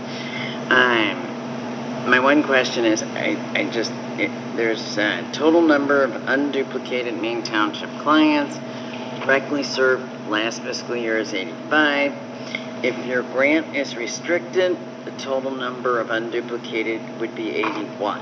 And can you just tell me what that means? Sure. We have asked for funding for 2 of our 3 programs in the past. So what we call our CASI program, the coordinated program where we do the interviewing, and our therapy program, which we call family support services. That Safe from the Start program that I was mentioning before, that serves the 0 to 5 population, that's where the other 4 clients come in. We haven't asked specifically for funding in the past because, again, we haven't really expanded to cover all the areas that we want to. So those happen to be 4 clients that did find a way to get to us.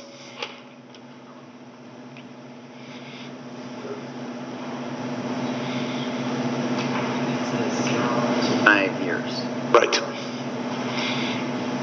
Who's you're the executive director. Is Erin still involved? Erin Sorensen? No. She totally retired? She is. Colorado? I think she's in California right now. She is making documentary films on social issues. Stay in touch, but yeah. Well, and you do great fundraising, so I think you're a great agency.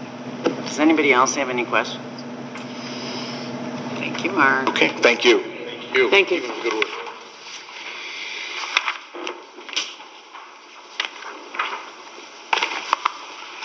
Our next agency is the Jocelyn Center in Stephen Weston.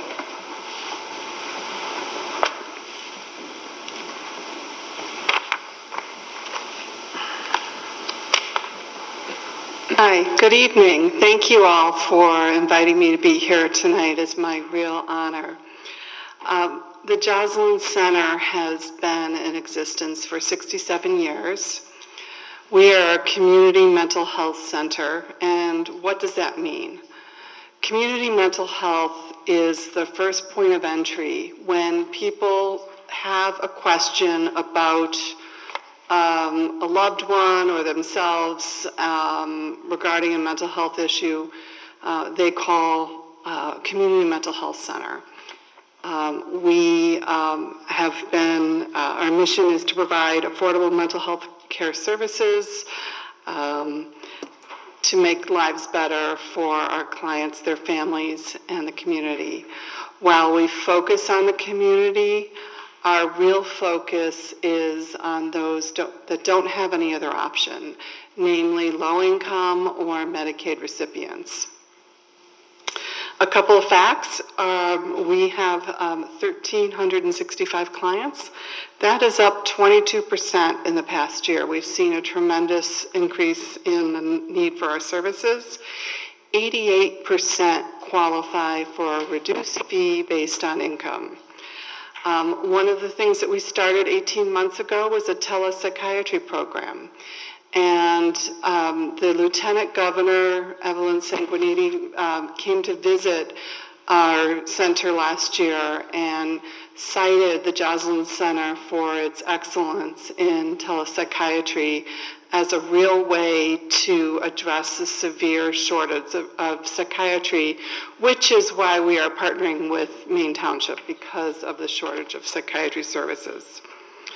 And we are the only provider of outpatient psychiatric services to a Medicaid population for 375 square miles.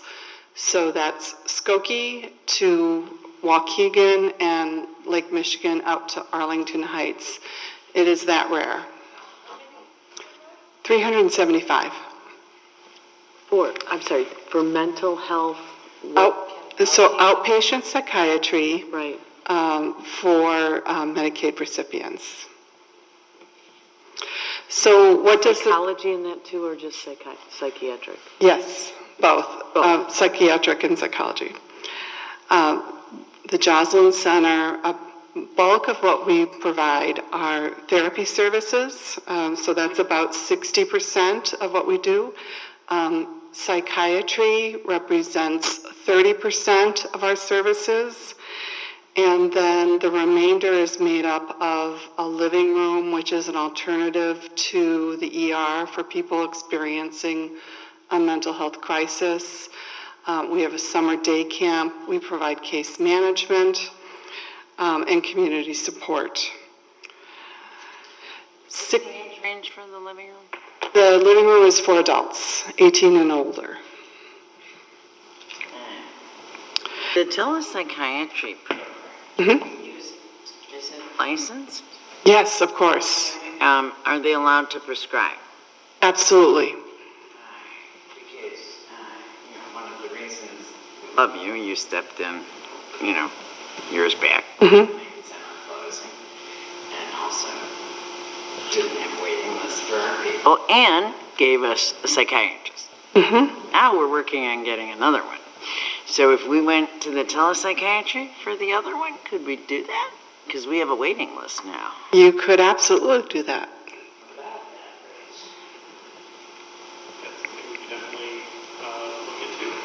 It is totally licensed. It's totally licensed. The quality is amazing. Our clients rated a 4.9 out of 5.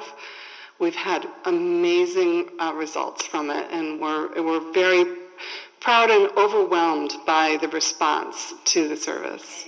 The only reason I ask is, having been a prosecutor, I know a face-to-face relationship in order to prescribe is considered necessary under the DEA guidelines. How does that work in connection with telepsychiatry? So the clients come into the Joslin Center and they see the psychiatrist through a widescreen TV. The psychiatrists are trained to, I'll call, jump through the screen, so be very personable and engaging. A lot of our clients who have some severe mental illness and have a difficulty being in the same room with people or making eye contact, it provides a little safety barrier. But it also, we have another provider that's in the next room and on sort of the same screen that is providing information about medications, setting up a next appointment. So it's a very efficient program, but our clients, the first time they come in, they're a little unsure. It's like the first time you've been on Skype. You don't know what to expect, but then most of them just come out and say, that was great. It was really a great experience. Oh, like, my family member would be much more comfortable with that. But I guess my question was geared more towards, do they not need an exam? Oh, so part of what we do, so we have a coordinator that's face-to-face. So that coordinator will do things that you can't do over the screen, like sense if somebody might be under the influence or have, not keeping up with good hygiene or other things that you might not be able to see. That provider that's face-to-face will do that, and that's a medical coordinator. And that you have? That you have? Yes, Like yes. Plus. Working in partnership with the psychiatrist, and we'll be texting the psychiatrist back and forth and say, you know, I think you might want to ask about the last time this person has had any substances or whatever the concern might be. Or may just say, hey, this person looks great, is very well groomed, looks very well kept, and that's very helpful for the provider. So the missing link that you have when you're Skyping or we have that face-to-face connection. So I guess my question in adapting it to us with the second person, since our first person is overflowing, and we have a great need, is, you know, A, could they do it here? And B, we already have the coordinator, right? That's a different. We would provide the coordinator as a part of the service. Okay, that's what I'm Yeah. So all you would need is a room with a widescreen TV. Okay, and perfect. Would that be a faster route to cutting down our waiting list than waiting for a second psychiatrist? Definitely, yes. I think I know the answer. Yes. Yes. I've used Doctors on Demand, and that's not psychiatry, but I thought they were phenomenal. It's been a wonderful resource for us, so happy to talk to you more and Richard about it. No, I think that's a great way to, what is our waiting list yet? Well, currently, when people are contacting us for psychiatric services, we're sending them directly to the Jocelyn Center and rather than putting them on a waiting list because they're able to be seen there in about 3 weeks, We're at capacity, right? Currently, yes. And And what then we're is giving them the capacity? option if they would like to be seen here for services later, once we have an opening, that they can come and be seen here by Dr. I Lennon. guess what I'm asking is, what is our capacity? The capacity of the program is between 100 to 110 for the full 8-hour day for the psychiatrist. So we're at that capacity now. So I think last year we had discussed adding another day. So you're saying we could add another day with telepsychiatry? That's right. Yeah. Faster than we could add another day. That's right. There really is a shortage of psychiatrists. There's a tremendous They're all shortage. It's leaving. the largest shortage in the country outside of primary care is actually the largest, but yeah. Rich, could you say that? I want to make sure I understood this. Our capacity is 100 to 110 for an 8-hour day? For the doctor. Yes, that's total. Most clients are seen by the psychiatrist either once a month, once every 2 months, or once every 3 months. So they're not coming in every day, every week for service like would be common in therapy, for example. So with an 8-hour day. Okay, so it's not 100 people for an 8-hour day? No. For the No, the month? total number that we're serving In a one day of psychiatric services is 100 to 110. That's the capacity for any. No, she's asking. I think an average, she wants to know, So what is she saying? if the about a doctor day? comes in for her 1 8-hour, She comes in how for many people is she What's an seeing average that she's seeing when she's here in on a that Monday? day? In one day, anywhere between could be 7 to 16 people, depending on if they're initial appointments or follow-up appointments and how complex they are. Because it's not therapy, it's meds. Right. Yeah. Maintenance meds. 15-minute Yeah. Are they 15 They're half hour. Yeah. The typical thing is you have a psychologist and then the psychiatrist does the meds 4 times a year. Although I find Right. it find them and have a psychiatry do therapy, but those are really rare. Those days, unfortunately, are gone. But that's why this partnership works so well with Maine Township, is that the therapists that are here can provide that service. They do the assessments. And when Richard reached out to me 3 years ago, it was right when we had lost 30% of our funding from the state. And I didn't know initially how we were going to do it, but then I slept on it for a while. Lost 30%. Yeah, so we figured out a way, and it's been, we have a lot of partnerships with other community agencies, but this one by far is our strongest partnership and the one that is most near and dear to my heart because we're filling such a need, and I was so keenly aware of what was going on at the Maine Center, and I'm happy to work with Richard and his staff to fill that need. So I wanted. You guys are great. You stepped Thank right you. into that. Thank you. Want to tell you about a couple of new things going on at the Joslin Center. We've received some funding so that we are going to be starting an immediate care service. So if somebody needs to have walk-in services for either an assessment, therapy, or even psychiatry, we will have walk-in services at Northfield. We're going to have 3 hours a week of dedicated psychiatric services that are going to remain unbooked for people that need, it's really unheard of, and we're so fortunate. Township clients there? Absolutely you can, yes. You gotta be kidding. No, I'm not kidding. I'm not kidding. Most of the time you have to wait It's in Northfield. to get into Yes. So if somebody is really in need and they need to be seen immediately, like they'll, for adjustment in a depression med. or even initial assessment, they would come in and see a qualified therapist, and if that therapist felt that they needed to see the psychiatrist, they could, if the psychiatrist was available that day, because we only have 3 hours a week, if not, they could get in another time during the week. So that's going to start in December. Okay, and what's the address of the Northfield office? 405 Central in Northfield. So we're right off of the Edens at 90 Willow, so 2 exits north. And so then we probably should start advertising to our...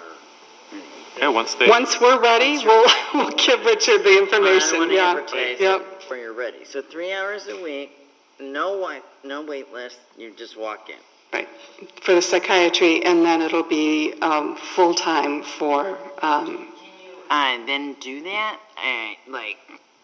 Can they have the same person ongoing, or would they then get moved into, the main program? They would get moved into the main program.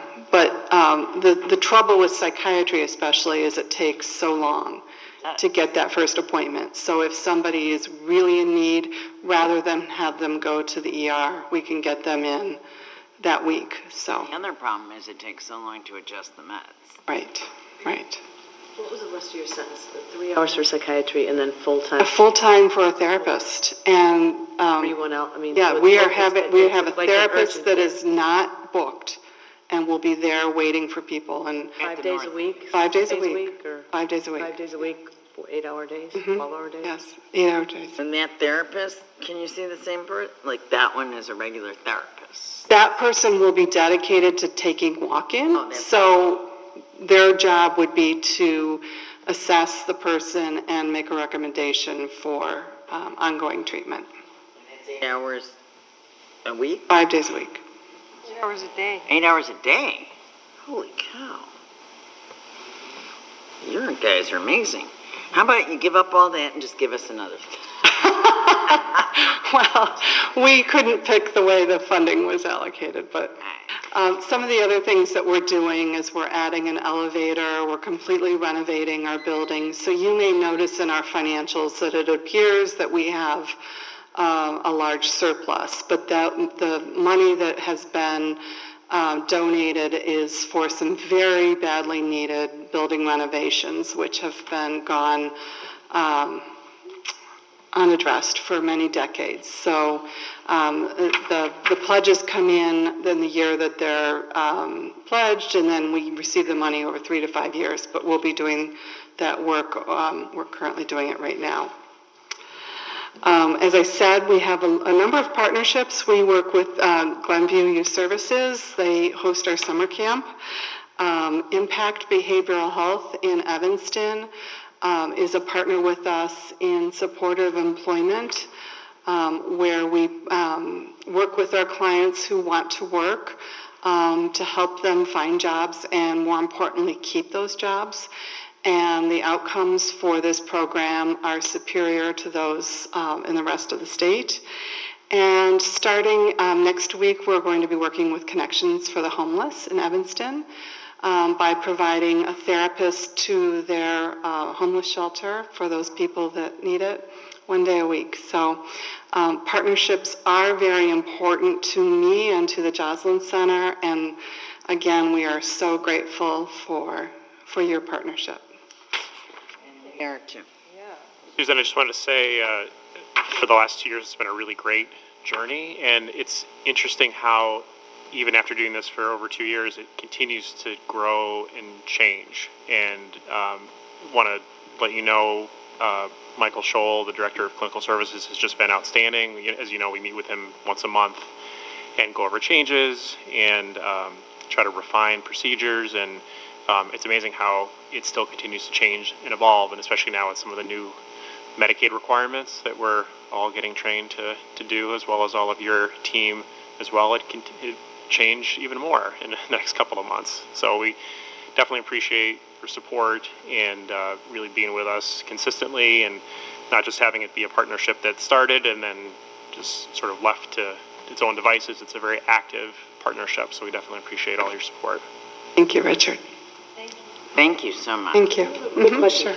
Why is it that you are the only Medicaid provider and for that large distance? Is it just people haven't been able to make it because of state funding, or what? Because outpatient psychiatrics reimbursements for Medicaid are about half the cost of what it costs to provide care. So that's why we rely on your support to offset that. We need some other source of funding, and that's difficult to find. Thank you. Thank you. Thank you.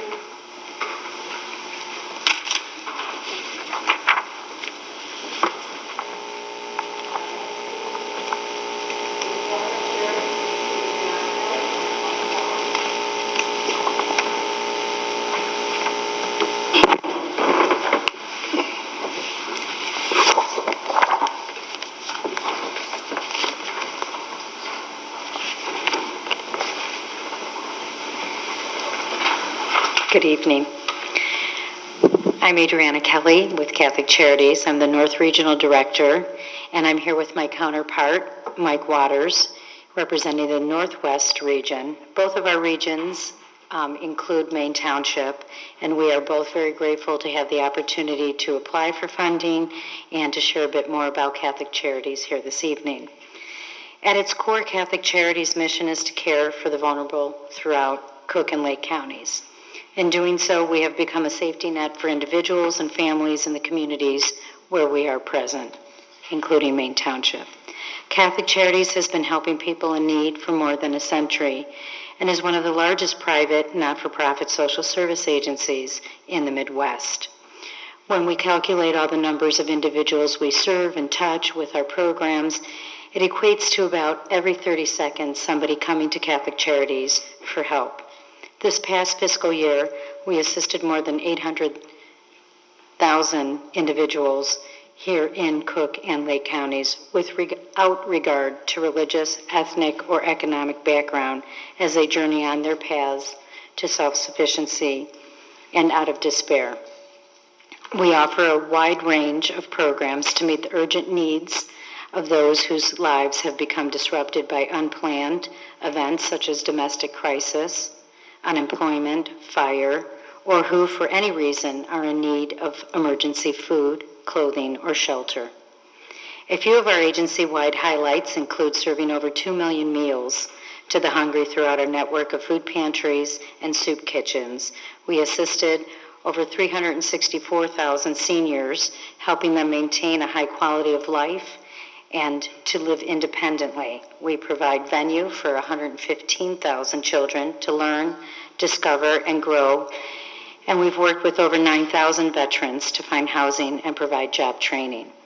We've also provided over 3,000 individuals with counseling services to re-establish their sense of hope and dignity.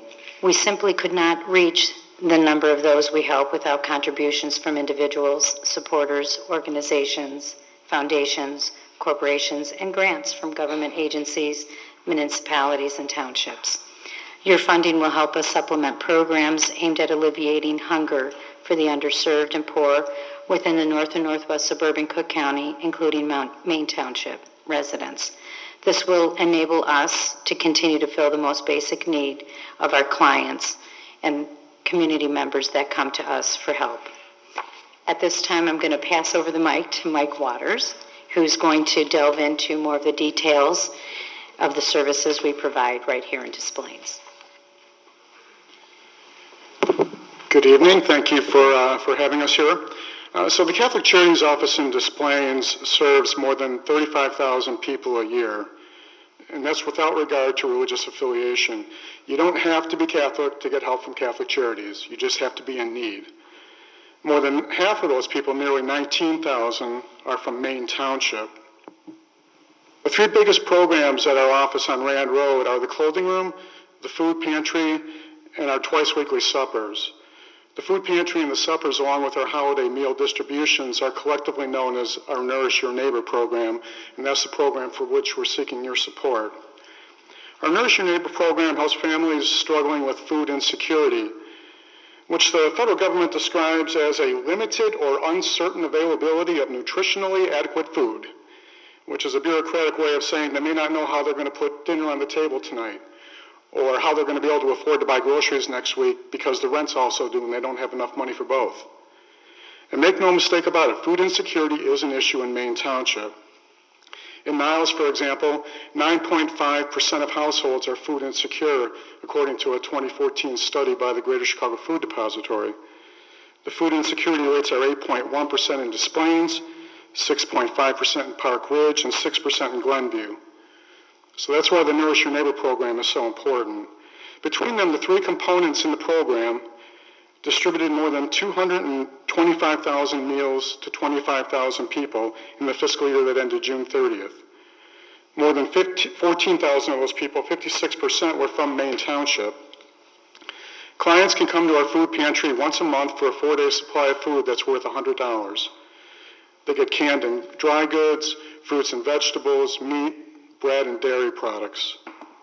42% of the unique visitors to the food pantry in Des Plaines are from Maine Township.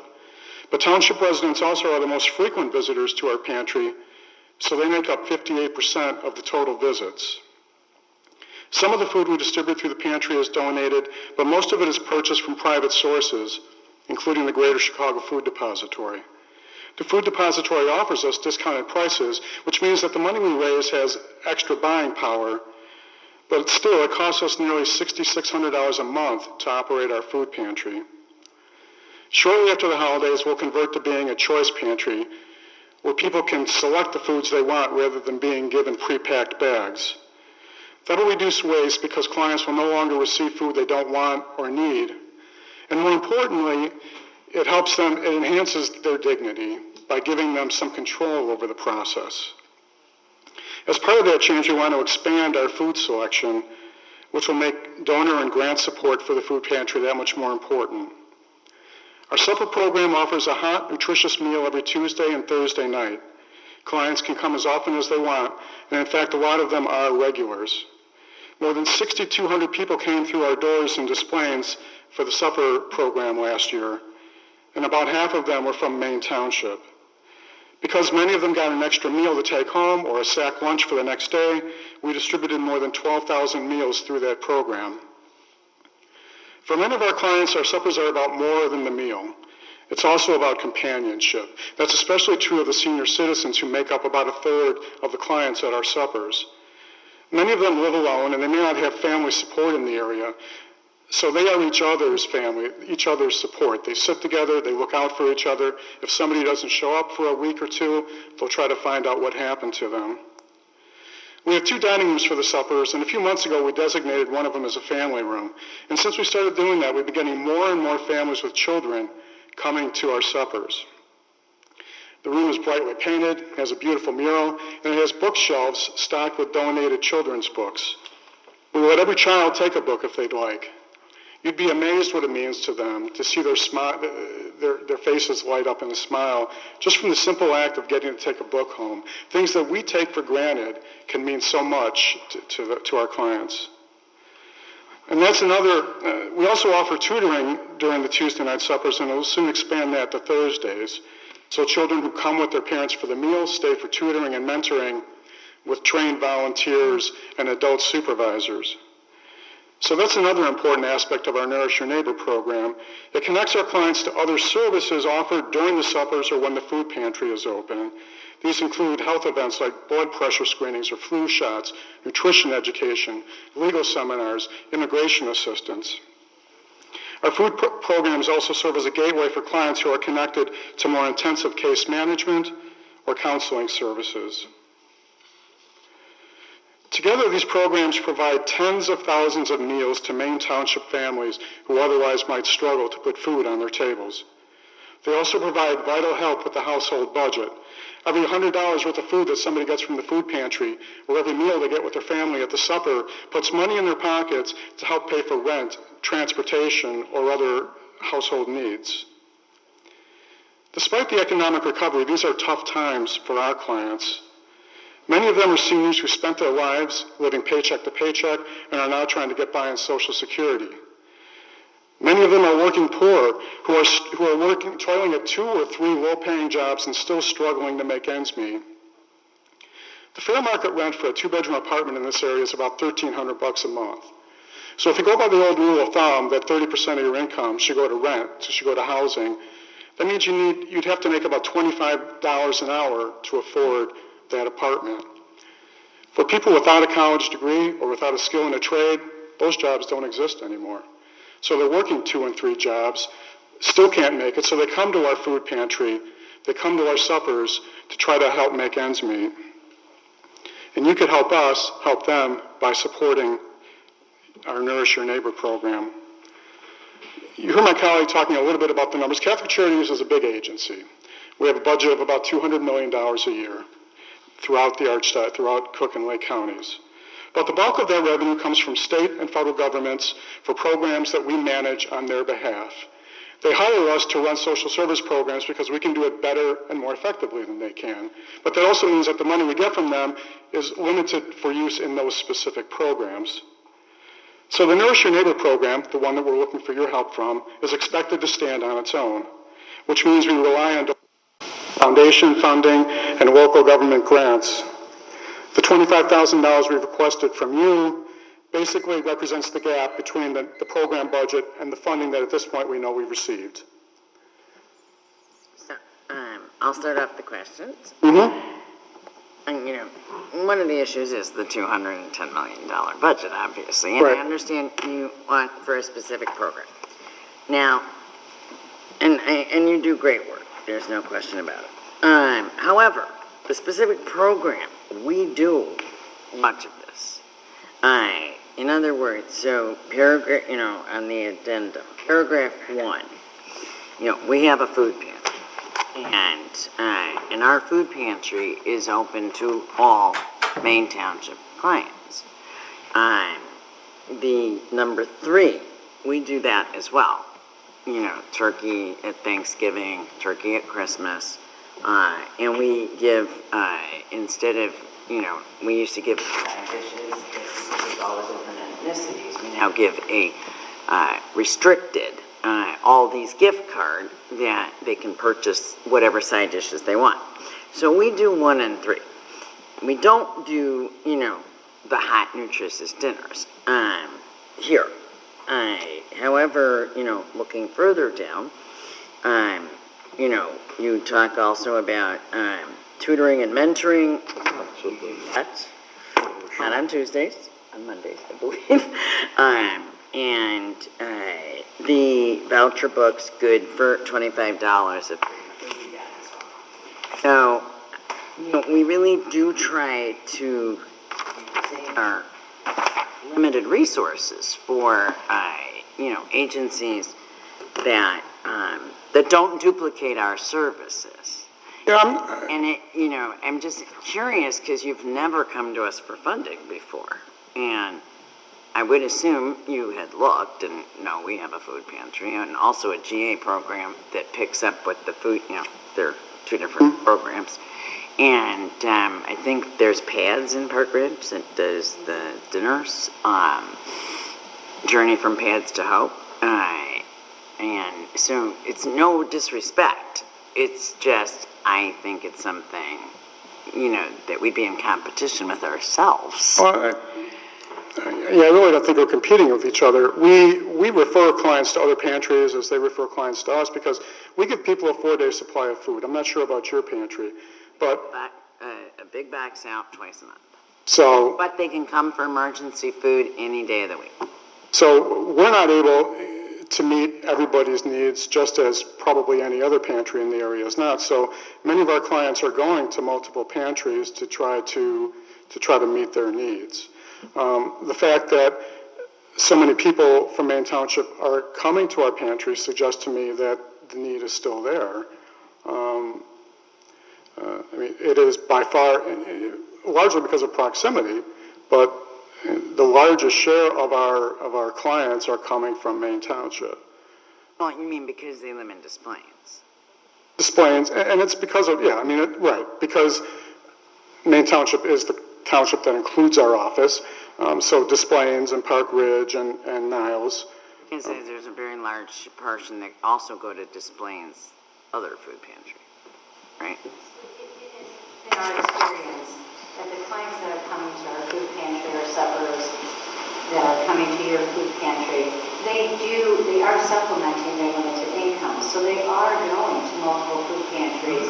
They're attending suppers that are offered at different facilities 5 days, 6 days, 7 days a week.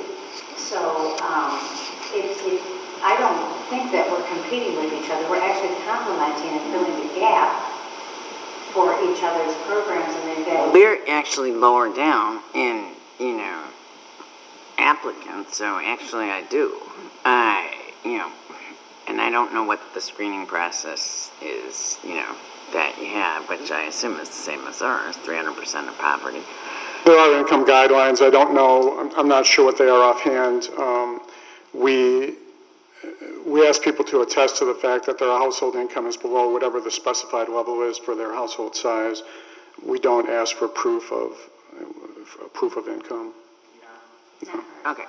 So it may not be the right word, competing with each other. It's just, I can't express it anymore. I guess my point would be, if I may be so bold, if the need wasn't there, why would so many Maine Township residents be coming to our pantry? The same reason you just said. But you say you have a pantry. There are other pantries in Des Plaines. The fact that we have the traffic that we do suggests to me that the need is there, that these other pantries that are out there, yours, the self-help closet, are not able alone to meet the need. Can you repeat what the volume, I couldn't write fast enough. For the food, you said 40% comes from Maine Township, and what was your food pantry? So 42% of the unique visitors, that is the unduplicated count of the clients who come to our food pantry, are from Maine Township.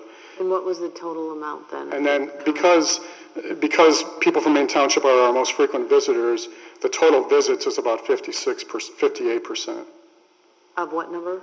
Of the clients who go to who use our food pantry. And how many clients is that? Well, we have a total of about 17,000 people that we feed through the food pantry. That's total. So 58% of 17. So 58% of that. Yeah, I have the numbers specifically. Of 17,000 people. Yes.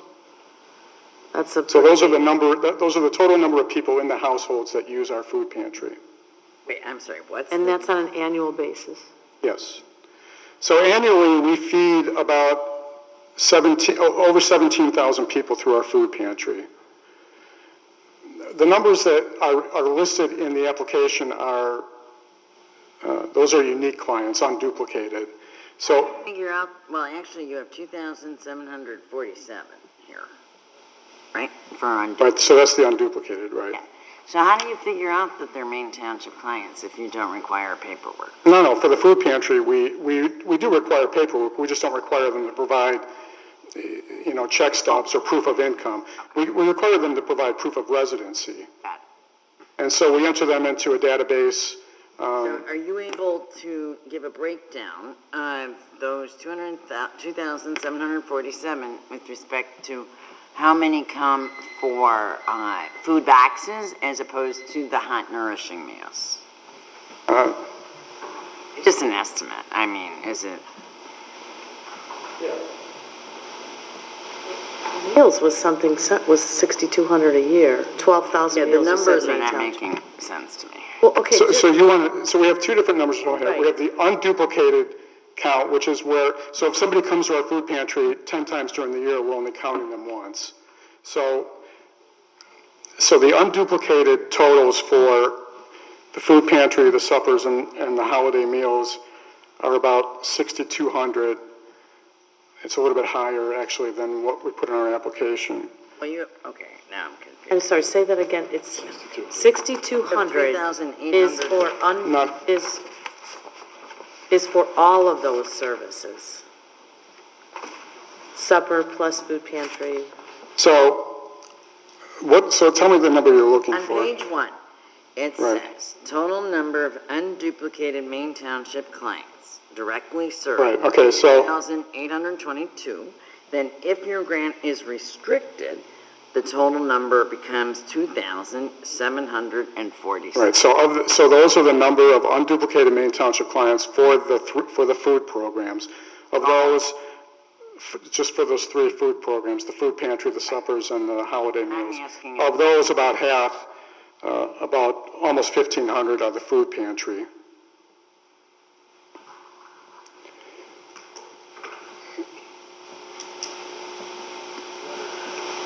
And then the other half are for the suppers and the holiday meals. So that's counting each client. Orders are things that I'm really not trying to give you a hard time, honestly. So I'm just trying to get a sense of the amount of people that come for the dinners, you know, which seems to be like a third. So, yeah.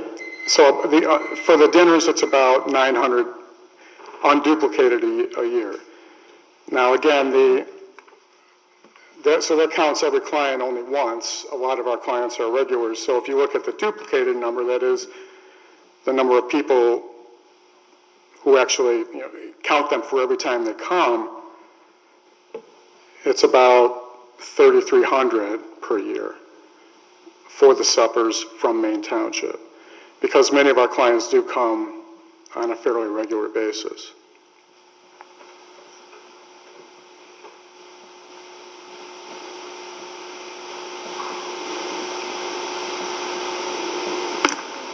Laura, what is our food pantry a year? Our food pantry is self-sustaining with a budget of $50,000 that is all done through donations and food drives. As far as like this amount of 1,500 people. We unduplicated. have approximately 150 twice a month that are regulars with respect to emergency. I'd have to get those numbers. It was about 300, and then at Christmas and Thanksgiving it goes way up. We just ordered 400 of the carts. So, and then you have the GA food portion, which is a completely separate thing. Speaking, they have 10 times what we have on a monthly basis in their food pantry. That's why I'm saying the greater absorbs, like, there's, like, that's why I'm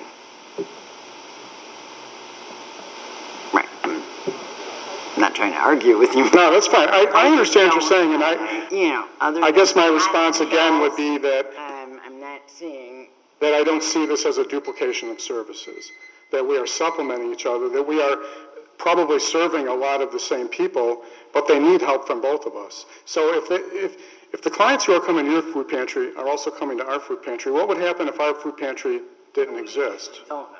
Well, we don't, but I'm saying it. So even if they are, even if some of the same people are coming to both. It's sort of a weird algorithm.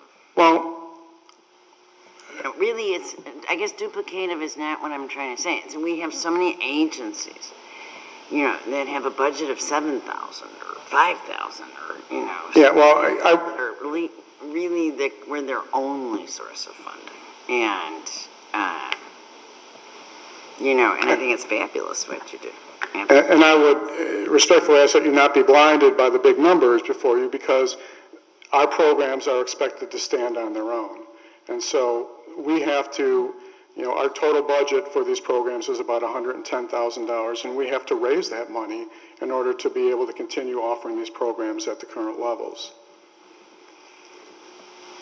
What criteria, I should know this by going back through it, but help me, at what point can they access food pantry? What level of poverty?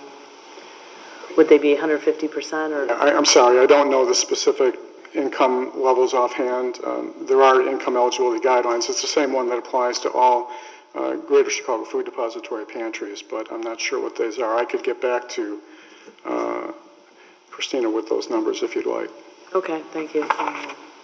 I'd like that. The other point I would ask you to consider, again, is that these programs also are a major point of entry for clients that can get connected to other services. And some of those may be services that you also offer, but a lot of them probably aren't. And so, we have housing programs, we have counseling programs, and these serve as a referral point for clients who do get connected with these other programs that provide more intensive long-term case management and transitional housing. Thank you. All right, thanks.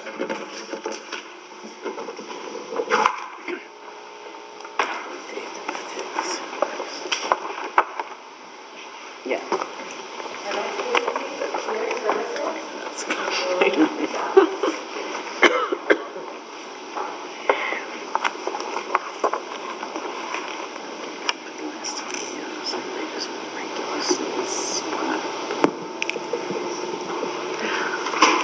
Good evening.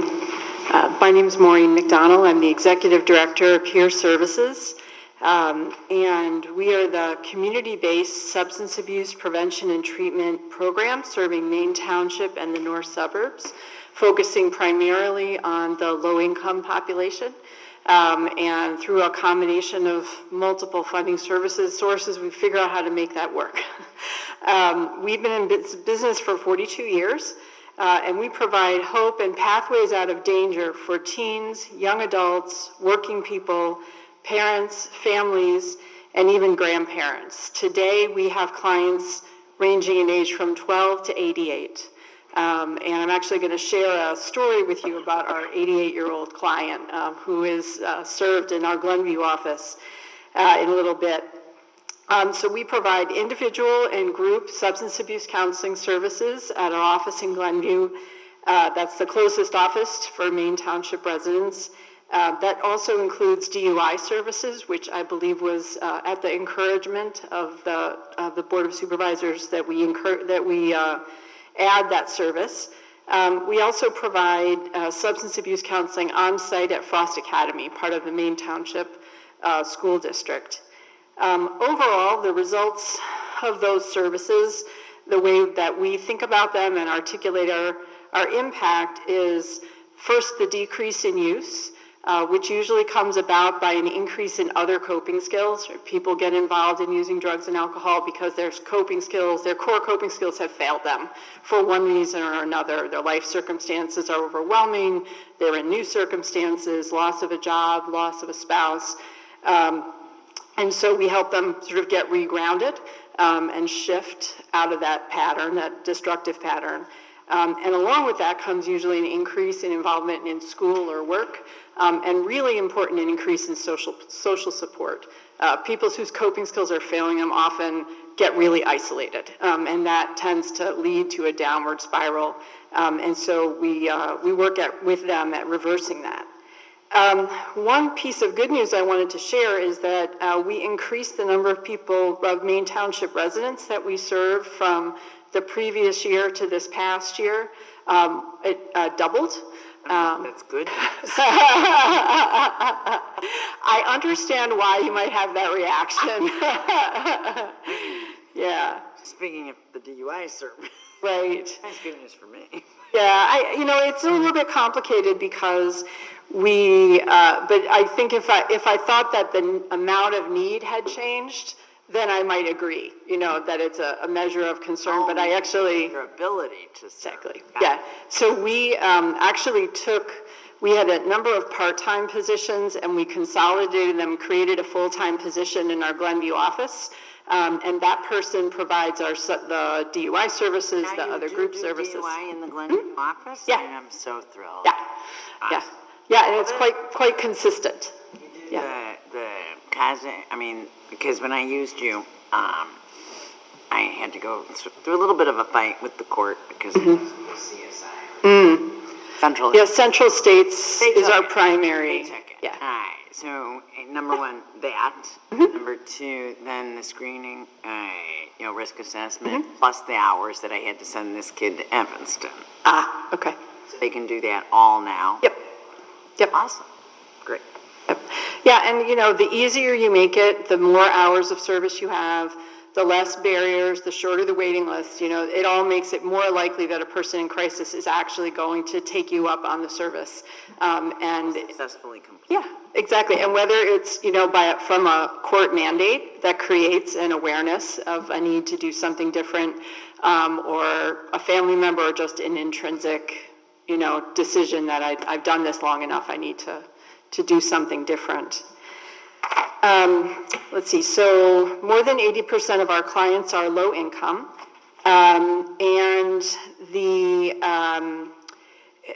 we are seeing in the area a big increase in focus on vaping among teenagers. We get lots and lots of requests for educational presentations and strategies. We're trying to send them to Terry. I don't think we know each other, but I'll meet you. It's Terry, Dr. Terry. Okay. Yes, you should. Excellent. Collins, she runs my CAP, which actually does the education. Right. She did. Right. Okay. We actually put your name down. Correct. Well, thank you. I appreciate that. Excellent. Apparently this is really good timing, so good. Yeah, thank you. We work with the Glenview Northbrook Coalition for Youth. There are substance abuse prevention work in the community. We do provide alternative to suspension programs for all the area schools. We actually were asked to come out to Maine West to give them a consultation on how they could kind of rethink some of their services last spring. So we'll see where they land on that. The client story that I wanted to briefly share with you, really, we often really talk a lot about what's going on with kids because it's very compelling. Kids can make a turn very quickly. But this story really stuck with me. And this is an 88-year-old man who came to see us in our Glenview office this summer. He had lost his wife in the previous year. And over time realized that he was just drinking way too much. He was drinking in the morning and it scared him. And he came, and it wasn't easy, because he had a lot that he was dealing with and a lot that he was using the alcohol to deal with.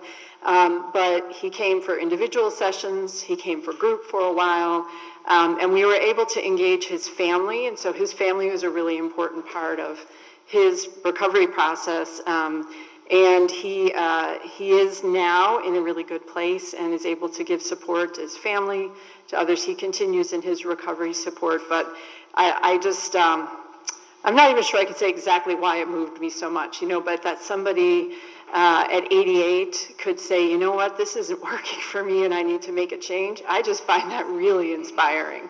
Really? Yeah, I know, right? So it's,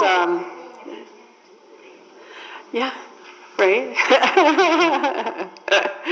So I guess I'll just close by saying that, the funds that we're so grateful for your support over the years, and the funds that you provide help us cover the gap when between the cost of the care and the reimbursement that we're able to get.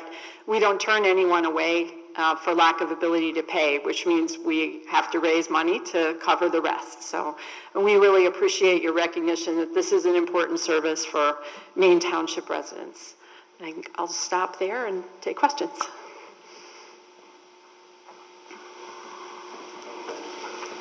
You're welcome. Love you.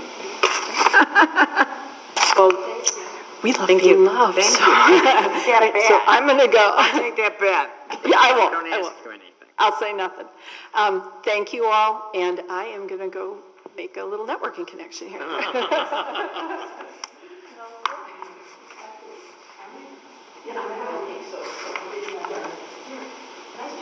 It's just funny. We planned it that way so that I they would know, meet. that actually really works. I can't believe they haven't. Yeah, I was surprised. So weird. Yeah.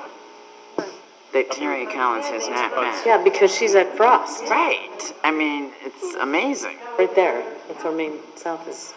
See, we planned it that way.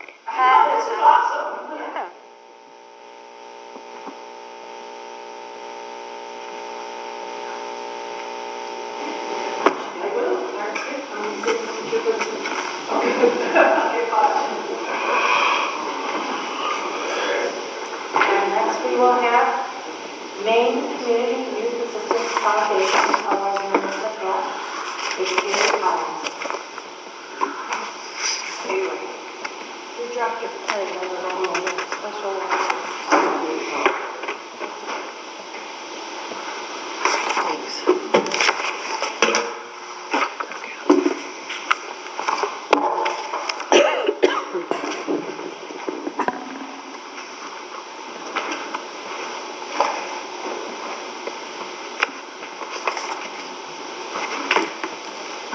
Hi, everybody. Nice to see everybody. I'm back for another year. But some of you didn't think I was going to make it. But we're back. And I'm really happy to be here. So thank you for giving me the opportunity to come. And we really, I don't have to say how much we appreciate any funding that we get, and especially we appreciate the partnership with Maine Township, because we are Maine Township. That's who we serve. That's who we're dedicated to. So I feel very fortunate to do that. So for Maureen's sake, I'll say I'm Terry Collins, and we're McCaff, like McDonald's, but you say McCaff. And it's a Maine Community Youth Assistance Foundation. And we work toward the prevention of adolescent drug and alcohol use and the promotion of positive mental health for all teens in Maine Township. We're unique in that we specialize in prevention and early intervention as opposed to treatment and recovery, where Peer Services has a tremendous ability to do treatment. We are not treatment, and we make no claims to be treatment. We are, we're strictly education. And as just to give you an idea, one of the mottos that we use is just say no to drugs, meaning, no, K-N-O-W, as opposed to no. We know that the just say no of the 1980s didn't work, but the idea that the more you know, the better off you are. And, parents especially, that goes for parents mostly, because the more you see that, you realize how important it is. And it's funny, I had a sign, we have a couple signs out, and the kids came up to me today during a fire drill and said, hey, you spelled no wrong. I go, okay, I'm not that dumb, but I said, okay, what's it supposed to be? And they said, it's supposed to be no, N-O. I said, no, it's supposed to be K-N-O-W. And I had a 20-minute conversation with kids, about 15 of them standing around, arguing with me why it should be no versus no. And those are the kinds of situations that I find myself in every day. And it's hard to quantify those. But to give you some perspective too, We, not only are we a really unique organization in that we've been doing prevention and we just really kind of started early intervention, but we've been around for 15 years. And that's something that people don't realize, that we started back in 2003. Well, you started. Well, I started 5 years ago. Credit for And I was, I've been executive director for 5 years. And the organization was in name around, and it kind of tells you that, over $1 million went into funding this organization for the first 10 years. And yet, when I would go out, nobody knew who we were. And I get mad at the federal government for not making fundraising part and parcel of that grant funding. They should have, because we would have been a more sustainable organization. But when I came on, all of a sudden it was like, there's no fundraising. Nobody's been doing any fundraising. So all of a sudden it's like, go make your budget. And that's been my challenge over the past 5 years. But I have to say that I'm really proud of what we've done. And, I have used a lot of partnerships and a lot of ideas, and I thank all of you personally for your support. That's a huge deal. This year, though, I would tell you a little bit about what we've been doing this year. And this year, our emphasis has been on vaping. That is the whole idea of vaping. It's a teen epidemic, absolutely epidemic. And, there's been a 900% increase in vaping over the past 5 years. And, if you think about it, vaping, not only is it just, the word vaping, right?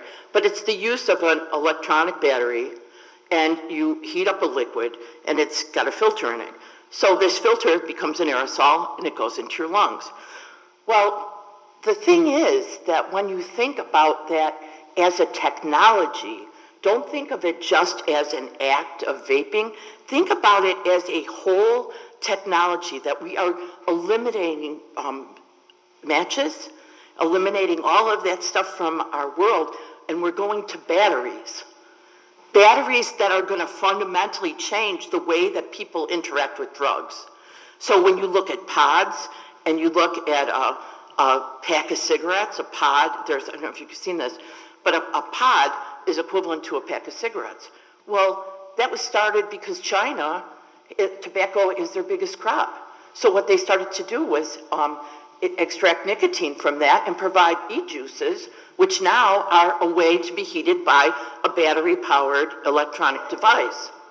And so what happens, though, is that this whole, you think about it as a technology, that's really important because, and I'm going all over, I might as well just forget this thing, but the problem is that when you think about it, and you think about where we're going with marijuana as a state, I guarantee you that you're going to start seeing pods full of marijuana, and you're going to start seeing electronic technology hitting all of the other drugs that are going to be coming that way. And that's a big deal relative to kids. Have you been seeing a large increase in the, those designer, what's the Lindsay Lohan, not Lindsay Lohan. Oh, you mean orphan drugs? Herbs that are somewhat... Oh, designer drugs? Yeah, I don't mean like hardcore ecstasy or any of that. Synthetic marijuana? Is that what you're talking about? K2. Synthetic marijuana? Yeah. That's bad. Well, I know it's bad, but, they market it as good. And right. as, in Hollywood, it's an herbal supplement. Right. And sativa, actually.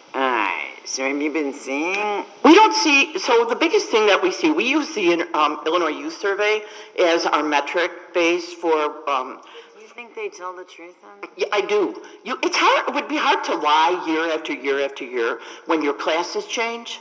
You got to remember, our population turns over every year. And so, you don't see 10% percentage points No, or the 20. starting in the 5th grade is ridiculous. Yeah, well, see, that's exactly what I was going to say, is that there's a couple of things. The manufacturers are offering these flavors that are not geared toward adults. This stuff is starting in the 6th grade and 5th grade. I'm going out to all of the middle schools in Park Ridge, Niles, and Des Plaines talking about vaping. And I had moms that said, oh, I thought it was like essential oils. You know, incredible. And part of this is because they don't know. I really believe that the kids that are doing this and the parents that are allowing them to do it, they don't know. 66% of kids, when asked what's inside of those vape juices, said just flavoring. There's no nicotine in it. Well, the fact is most of them do have nicotine in them. And the thing is that not only do they have nicotine in it, they don't tell you how much because it's not regulated, and the manufacturers' truth in labeling doesn't apply to them. Right. So as a result, they can put anything they want in there. And so kids really, when you ask them, it's just flavoring. There's no nicotine in it. So that's a big deal because nicotine is truly as addictive as heroin. And that's evidenced across the United States, across the world, right? How many people are trying to quit smoking? Yeah, I mean, that's a big deal. So, you know, and part of this whole thing is that within 6 months, if a kid starts smoking or starts vaping on a routine basis, they become addicted to nicotine. So I've had kids I had a kid, an 18-year-old girl from Maine East that said, you know, every morning I wake up, I have to vape because I feel better. I said, do you realize why you're like that? And she's, no. I said, you're addicted to nicotine. You know, you actually are addicted to vaping. And she was like, oh, no, but there's no nicotine in this. And I mean, this is the level of denial that some of this did. But anyway, so the thing is that, you know, a lot of people are talking about opiates as an epidemic. I'm going to tell you that vaping is an epidemic for teens. We are not seeing opiates, and I'm sure Maureen can comment on that, but in our data, we're not seeing it, and we're not seeing it in reality, that we're not seeing we're not seeing a lot of heroin in Park Ridge or Des Plaines or Niles right now. At least at our level in the school, when kids are getting arrested, that's not what they're getting arrested for. But what I do want to say is that this year, anyway, that's why we chose to concentrate on vaping. And in August 17th of 2017, I wrote a law with Frank Kaminsky and the lawyers from Park Ridge, and we got this vaping ordinance passed.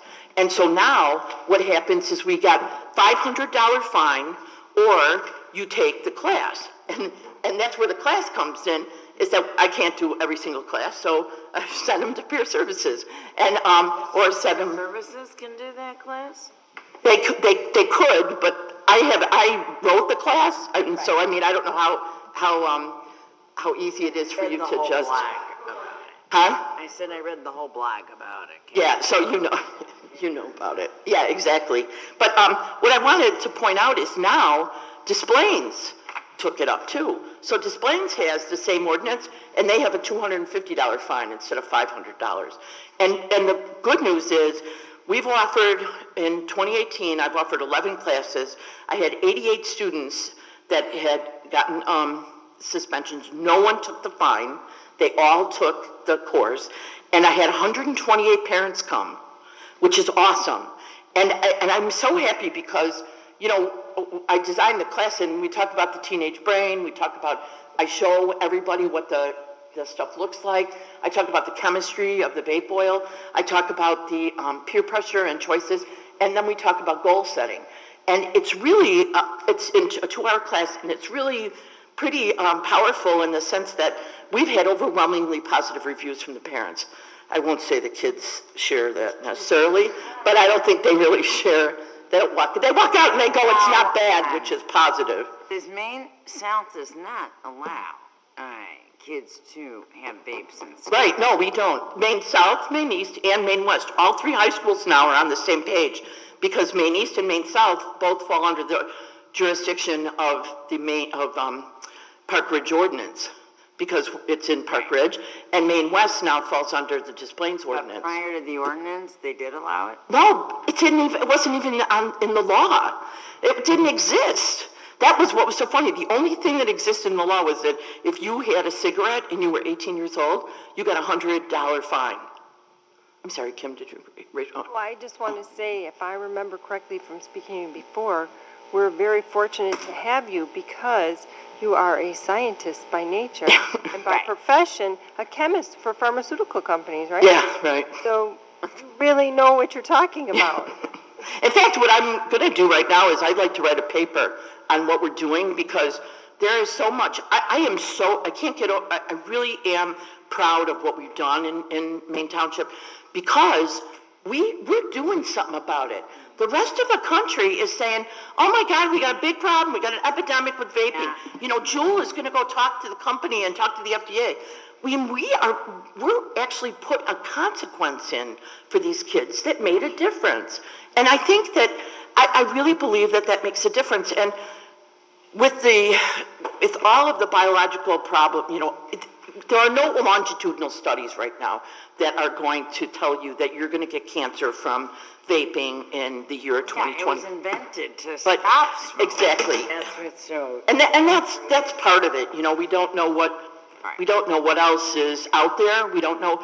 There's a lot of issues with the flavoring. There's diacetyl chemicals that are in flavoring. The flavoring, and you have to think about your lungs. Your lungs weren't meant to put vapor into them. They were meant to put air in it. So when you put this in, you know, vapor is heavier than, it's more dense than air. So it's going to sink to the bottom of your lungs. It's not like you're going to have like water floating around there because first of all, it's not water, it's oil. It's a propylene glycol mix. And this propylene glycol flavoring mix is it can only take so much. So it's going to sink to the bottom. And what you get in the bottom of your lungs is this messy goop, which causes pneumonia. And that's what happens. Right. No, right. You don't want water in your lungs either, but. Can I ask you two questions? Sure. But I'm sorry, does that mean you're more prone to pneumonia? Yes, absolutely. Yes. I mean, it's factual. Putting water in your lungs. No, absolutely. You've seen more cases of pneumonia. Absolutely. Propylene glycol is, I hate to really be gross here, but it's the really powerful anti-constipation medicine. Yes, it is. Right. Which is... It's oily. That's why. It is gasoline. I mean, it's like a big chemical. Like, cleans you out. So, like, I didn't know that's what was in vaping. Yeah, propylene glycol. Really scary. It is. I mean, the thing is that some of them have low molecular weight propylene glycol. Some of them I have just propylene glycol. I don't think there's any. Some of the vaping. Yeah, well, Jewel, this is interesting. I should have brought my stuff, but so there's a pipe. There's like a pipe that you can actually put liquid in, and it's like a I forgot what they call it, just a vape pen. And what they've done with Jewel is they've made it ultra light, ultra sexy, ultra tech. And so the battery is very light, the filter part is very small, and you don't see it. I mean, you can recharge it on your computer. So the teachers don't know that it looks like a USB. And it looks like a USB port. And the thing is that from a technology standpoint, and this is where I'm going with this, is that marijuana, I strongly believe that our legislators want to legalize marijuana. I don't agree with it, but I think that that's going to come. And the problem is they're not really thinking about our kids when they're doing that. I think that why are we letting legislators approve drugs? That doesn't make sense because it's not marijuana we're approving really. We're really approving THC. That's what we're approving. And THC in its highest concentration is extremely psychoactive. And so what happens is that if kids are using extracted THC from like in these dab pens, I mean, a psychiatrist, there's an article that says that if you have 5 or more episodes of this stuff, you have to be monitored for schizophrenia. I mean, because it is very psychoactive, because you're not talking about, pot that was 1.5 to 3% THC. You're up at 45 to 90% THC. And if I made that THC, if I made that tab, it'd be 100%. I mean, because I know how to do it. But I mean, that's something that if you get somebody who really knows how to do that stuff, you can get really pure drugs. And that's what's going to happen. They can put that into any of these pens and any of these devices. And that's why we have to be careful of the whole technology. You know, it's not just juuling, or because they have all these brand names, just like we had Winston and Marlboro and Chesterfield and all the rest of them. You know, now they have Enjoy and Jewel and Bow and Jewel, what do you call it? Stig, yeah. My other question was, you are doing the drug and alcohol first-time offender class. Yes, I am. Okay, which I really, really like. Yeah, I'm doing that, and I will say this in the presence of Maureen. We do not do any treatment. We are not a... That is sort of, I mean... We don't... Well, the first offender class is an early intervention, but we don't do treatment. We present information. Huh? Have to be an offender. Do they have to be an offender? Right. No. Mm-mm. No. Their parents could. First. Oh, it's a first offender. Right. So what's the criteria? Oh, so if a kid gets caught with a beer at the football game, okay, or they get caught with a joint at the football game or in school, okay, then what happens is they get at a court. They go to they get a ticket from the officer, the SRO, and then they also have to go to court, and then the court says you have to take a 6-hour class, and then they can pick from 4 or 5 different classes. And then if the social worker says that kid has to have an assessment, again, we refer them to Maine Township, or we refer them to Peer Services. So, you know, if they require clinical, actually, in all the times they require clinical stuff, we always send them here. But they have a relationship with, I don't know exactly how that works with the deans. Sometimes deans develop different relationships with different agencies. It depends if you're Yeah, right. How much is your class? The vaping class is $125, and the first offender class, the marijuana and alcohol, is $250. But if it is a free and reduced lunch student family, which is an indication of poverty, we give it for $25 or whatever they can pay. Like last night I had... That serves as the 4 to 6 hour requirement? Yeah, so the vaping class is only 2 hours, but the alcohol and marijuana is 6 hours. And like last night I had... 6 hours? So it's 250. 6 hours, yeah. And the I'm sorry, where is that? Is that the 250? Yeah, I don't know, is that in here? I'd rather get money for that than... So the vaping class is $125, and the... ICAP options, drug and alcohol. The options class, here it is, it's on number 11. We only charge for 2 classes, the options, and everything else that I do is free. I mean, when I go out to a school, or I go out to do a community... How'd you pick, and this is my last question because I actually have to leave, but how'd you pick 6,500? I'm all for it, but do you need more? I took 10% of our budget. Of my budget? No, of mine. Well, and I just want to comment. I mean, I don't understand the Maine South after prom thing. I mean, Okay, so the after prom... Oh, go ahead. Oh, it's... I mean, I'm uncomfortable with funding that, because parents should be funding that.